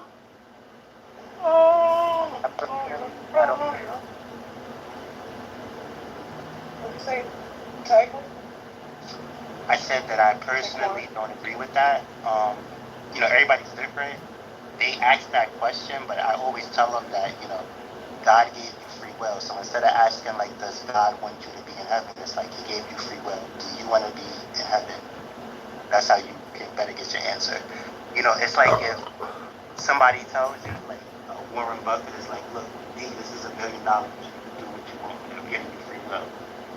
You know, I want you to invest in Amazon or whatever, but at the same time, you could invest in what you want. So it's like to ask the question again to be like, you know, did the person that gave me this money want me to do such and such with it when they gave you the ability to like do what you want? That's gonna come back. That's gonna come back on you. It's not always like corn is your God of power. It's not always this thing, because like y'all be trying to pull a moral card, like, oh well, you know, like, why did God do this or why did God do that and everything and stuff like that. Like that's good for the TV, that's good for the kids. But like at the end of the day, God gave everybody free will, and it's not about like what God wants and whatnot. It's like what you want. God could have made people like robots, but God was like, you know what, I'm gonna give everybody free will. They can do what they want. So I get what Jigsaw and what other people were saying, where they say like, you know, like they'll see you there anyway. But like if you're choosing, right, with you having free will, what did Biggie say? He said when he died, he wanted to go to hell. Why not? This is the thing. You think the Bible, you think God is like, he can speak about anything, but not no rapper. So what Kanye was saying, you could rap about all this other stuff. You rap about God, you record don't be played. It doesn't matter. I can talk about Scarface, Biggie. It doesn't really matter. But you putting limitations on what people could talk about in relation to God, that's limitations that you put. And I'm not gonna operate within those same limitations. But like with Biggie, he said he wanted to go to hell. Biggie, you know, he's probably with his free will, if that's where he wanted to go, you know, that's probably where he's at. But he wanted to go there. It's not like he has to go to heaven and he's forced to be in heaven anyway. I'm just saying, so like when you're asking that question like that, it doesn't have to be so confusing. Just like, you know, do you want to go or not? Because if it's heaven and hell, right? Act like everybody going to one of the places when there's two options, that doesn't seem realistic. Are you thinking I'm trying to say it like force? Is that going to your mind? It's like, That's not what I said. Are you thinking that though? Because you see, we have the free will. If God is so powerful, what you think He is, He should be able to guide us sometime in our life to help us be seen. Give me a second. He should help us sometime in our life to guide us and help us be saved, to come to the knowledge of the truth. You see, if He's all powerful and He does not fail to get what He wants, some way down the line, we'll be guided with the truth. We will be saved and we will see you in heaven, type one. If He fails at any given time, just say that. And if we're more powerful than Him to make a decision, all you gotta do is say that. And it's so easy. So that sounds like it's more powerful. It's a yes or no. It's a yes or no. It was a yes or no question. It was a yes or no question. And it was a yes or no question. Alright, I don't answer the question. Don't even answer the question. Go ahead. Okay, well then you can't tell me. I can give a yes or no. Right when he's saying thank you, Rob. And then after that, Ron, you go ahead after. What you were saying, it sounds like an excuse. And we know what excuses give people. And at the same time, I'm not saying that if you genuinely want to think it, then yeah, people will see it. But like if you know, you don't believe, you don't believe. They all have the same belief systems. They all share it. Should be one making those decisions.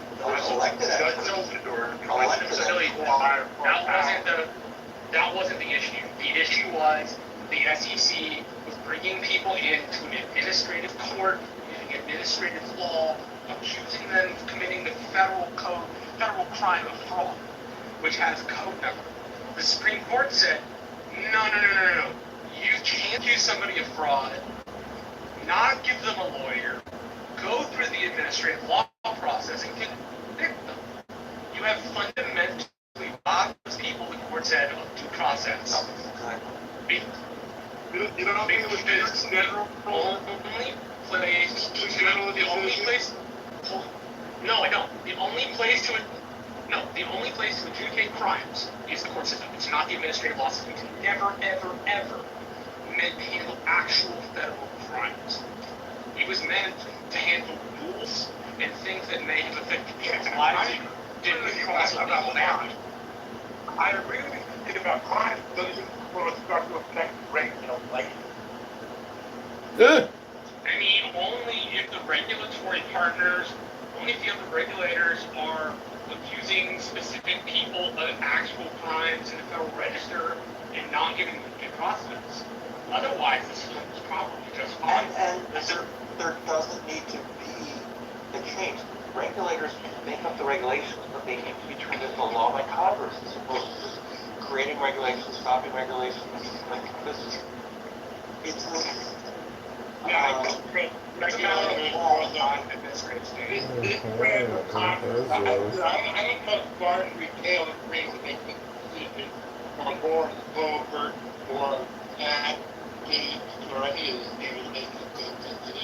And I don't trust AOC. I don't trust AOC or Rashida Tlaib, Ilhan Omar, Corey Bush. I don't trust None of the people you guys are naming are actually in leadership for either the Democratic or the Republican Party. They just happen to be just crazies on the wing. They're not the crazies on the wing. They have incredible influence. That's not true. You're in denial of Of course it's true. Marjorie Taylor Greene claimed that a gag order was unconstitutional. That has been a thing the federal court system has used for 50 years. Hi everybody, this is Tiffany Sotheby. I want to make Clubhouse great again if I could butt in. Marshall is a door knocker. He can't get laid tonight. He's not a Republican superstar, so don't take him so seriously.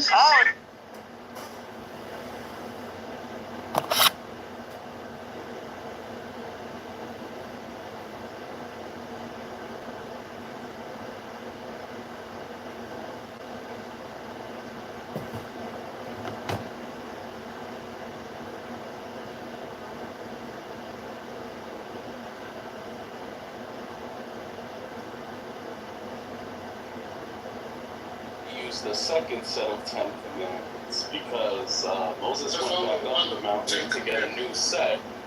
Nope, read your Bible. There are two sets of 10 commandments. this is really disappointing. I was just reading the article about Louisiana and this whole thing. And the Republican is the governor. Oh my gosh. He's from my family's parish. His last name is Landry. My family's from St. Landry Parish. So we're probably fucking related to the asshole. I don't like it. He's from the white side. Is he? He better be white, I swear to God. Because we gotta blame it on somebody.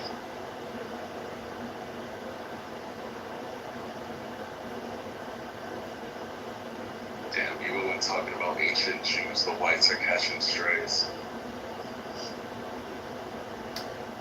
Are you being serious right now? But see, that's why I think that the term Judeo-Christian doesn't have merit, because Christian values are not Jewish values. Like, Right, they're but not. they intersect. I mean, Christianity is a heretical sect of Judaism, though. Yeah, but it's adopted. See, you can't talk about any of this unless you talk about the Romans. My name is Tiffany Sotheby, and I'm complete. That's what the problem is with the Jews. Hey guys, I'll just put this article. This is crazy. So this is Alabama's.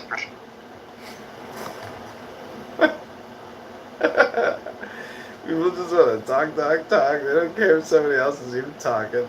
I bet she's still going. So I mean, to me that sounds. They might as well just go one country like a knockoff Rome. Well, this is what I'm saying. That's what I'm saying. As I said, the EU will increase its. When I use the word federation, very, very specific. Wait, Marvin, this is Tiffany Sotheby. I hate to interrupt you. I just want to say Happy Pride Month, everybody. Happy Pride Month. Marvin, I agree with that, specifically because the shift to extreme right-wing and the fear-mongering They took it. Yeah, because and that's why I asked when you were talking about the social media aspect, like examples of what that looked like, and I was trying to sort of like convert it. And Sister Faiza, I hate to interrupt. Are you a Black Panther? No. Yeah, but hold on. I think you might have to kick Tiffany. I think that's just kick. Just kick. Don't kick me. You're racist.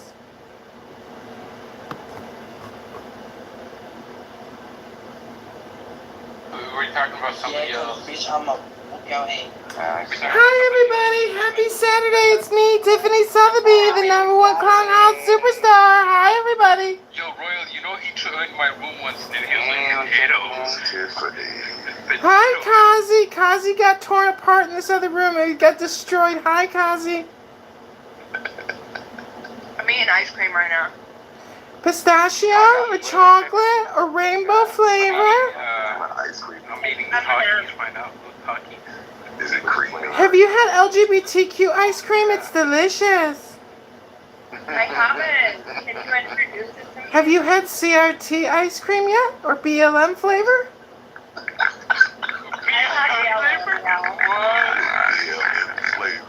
It tastes like shit. No, because if you do that in America, like that's ice cream, ice flavor. No, dumbass, it went over my head at first. I'll never understand. This person follows me around. Like it says on my friends list. It says on their name. It says add back. Like you have to add them back because they stalk you on this app. You know what I'm saying? Then add them back. What are you talking about, Kazi? You don't have to be all high and mighty about it. Tiffany is a man. Yeah, don't self-center yourself, Kazi. I add everybody, and I don't even really know who you are, so you might as well just mute up, bro. It's Saturday night, dude. You're wasting everybody's time like usual.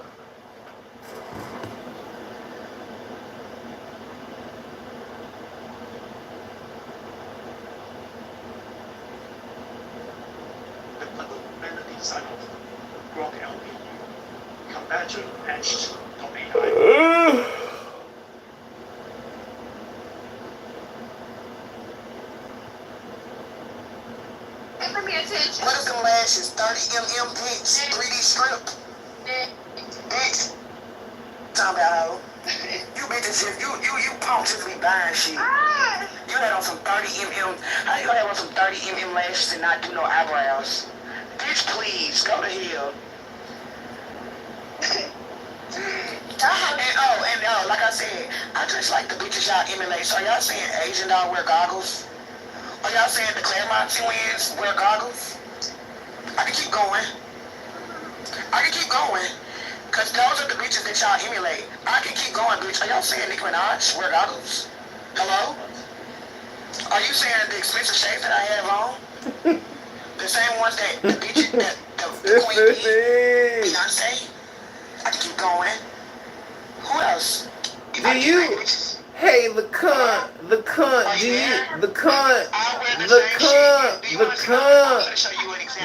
do you even wipe your ass, the cunt, with baby wipes, bitch? Can I keep going? Hello? Big love, big love, big love, big love, bitch. Free Donald Trump, free Donald Trump, free Donald Trump. Queen Renee. PTR with them on there, with the shades on. Hello? What shades? Oh, you talking about Glamour twins? Oh, gladly. Hello? Gladly. Hello? What glasses are purple? Big love, big love, big love, big love, big love, big love, big love, bitch. Are you colorblind, bitch? My glasses are white. Well, why they look like that? Because y'all put a motherfucking filter on them. Bitches, you dumb? I was bitches, you dumb, ho? Those are white shades. They were white. Okay, but they were... The shade part was black. My swimsuit was blue. My swimsuit was light blue, navy blue, white, and... fuck. Like a little bit of green. What? What are you talking about? And I went to the beach. That'll cover up. I went to the beach. That'll cover up. Yams out. I went to the beach. Titties out, yams out. No cover up.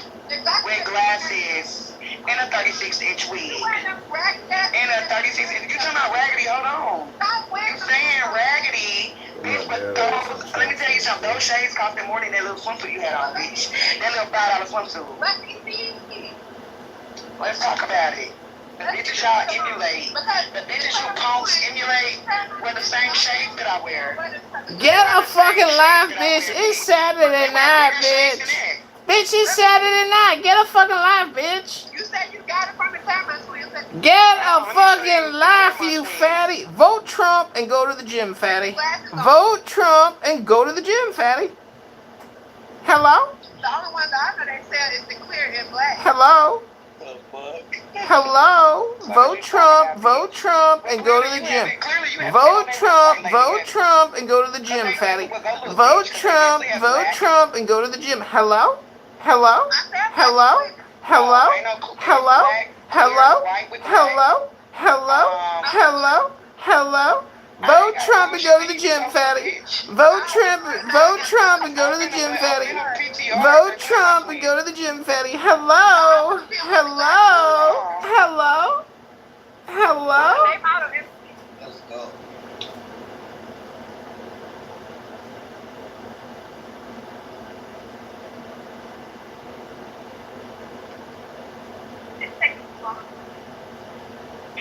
So wait.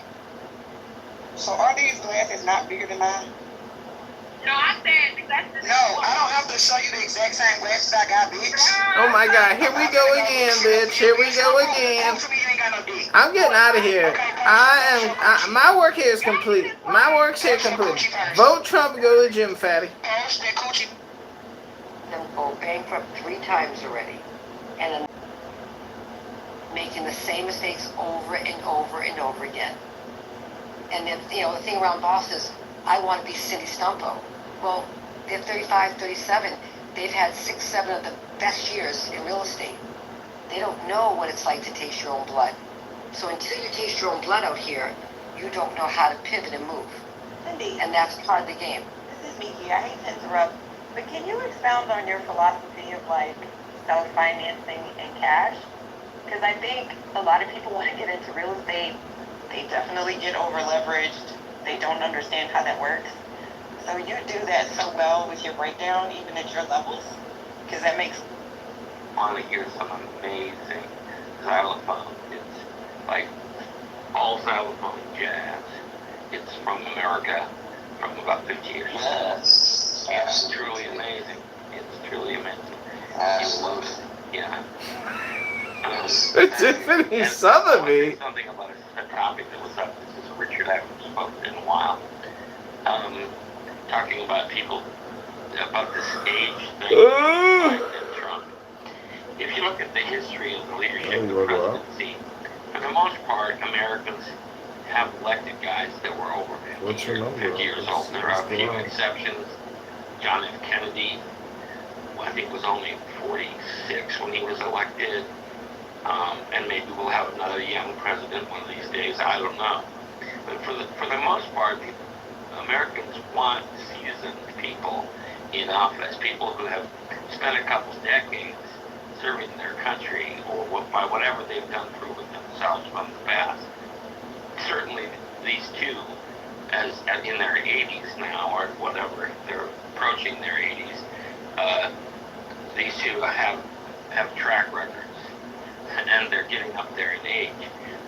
But it's just the American people following their instincts, and I don't think that anything. One of the advantages of our political system is that if we make a mistake, we get the wrong guy in there. They're only there for 4 years. Either one of these two, they're going to be replaced by somebody else pretty quick. Richard, can I ask you a question? And I honestly, have so much respect for,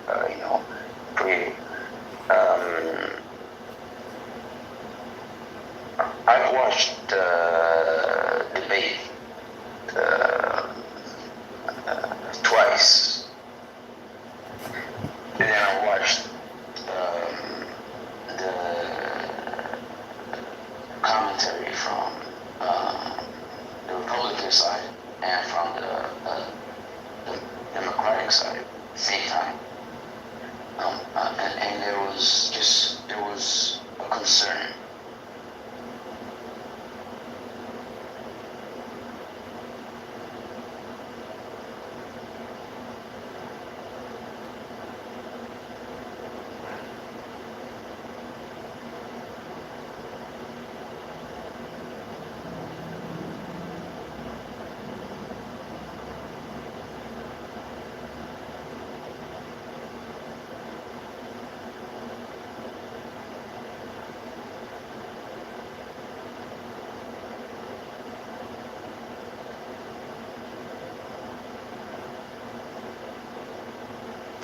Hi everybody, it's me, your friend Tiffany Sotheby.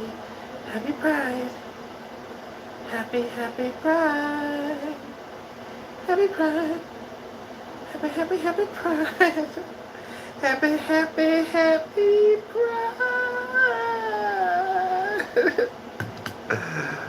This is Tiffany Sotheby. Hope you had fun today with me.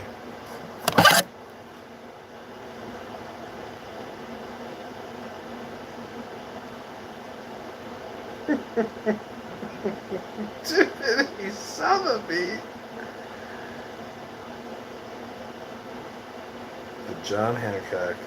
Oh, my favorite building.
Yeah. Yeah.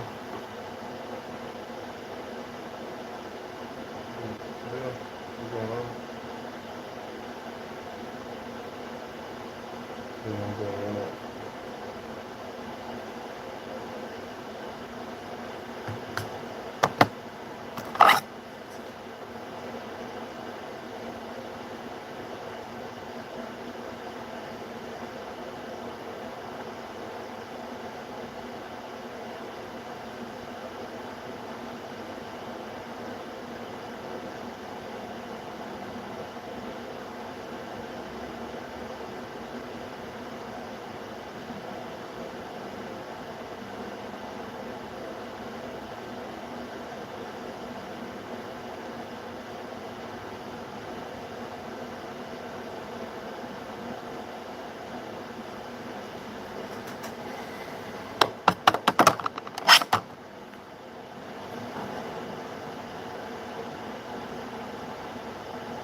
Let's go.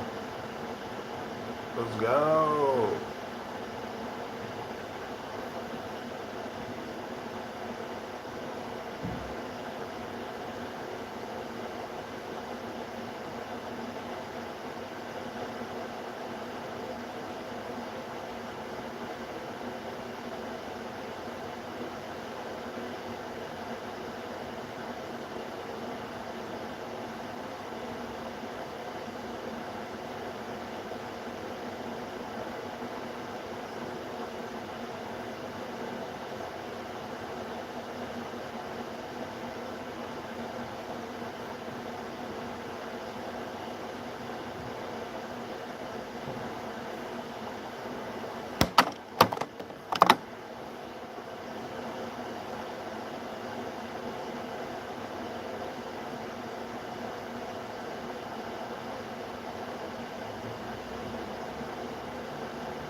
Hello? Hello? Hi. Hi. Hi, Ahmed. Assalamu alaikum. Alaikum assalam. How are you? I'm good, Habibi. Where are you from? I'm from Uranus. I'm from Uranus. Filipino or Thailand? Oh, دلم برای خیلی تنگ شده. Do you like suck my dick? Yeah, baby. Okay, come, suck my dick. Cookie. Oh, it tastes so good. It tastes like shawarma and falafel. Delicious, Habibi. Oh, your tahini sauce is wonderful. Where are you from? I'm from Uranus. Huh? I'm from Uranus. Parents? Uranus. What's Uranus? I was born inside Uranus. Fuck you. Fuck you. Fuck you. Fuck you, suck my Fuck dick. you, bitch. You are bitch. No, you suck my dick first, bitch. Suck you, son of a bitch.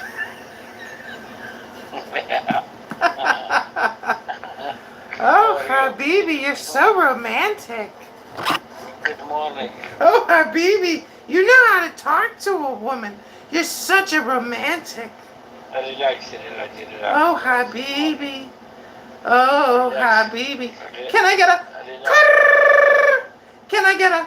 Oh, yeah, oh, yeah, oh, yeah, oh, yeah. Fuck you. Can I get an oh, yeah? Can I get an oh, yeah? Can I get an oh, yeah? Habibi, you're such a romantic gentleman. Oh, Habibi, suck my dick, Habibi. Fuck you, suck my dick, fuck you. No, you sucking my dick first, Habibi. You are a bitch. You are a bitch. You are Sharmuta. You are Islamic terrorist cocksucking bastard, motherfucker. Suck a dick, bitch. Suck a dick, bitch. Allah Akbar. Allah Akbar. Do you want to see my dick?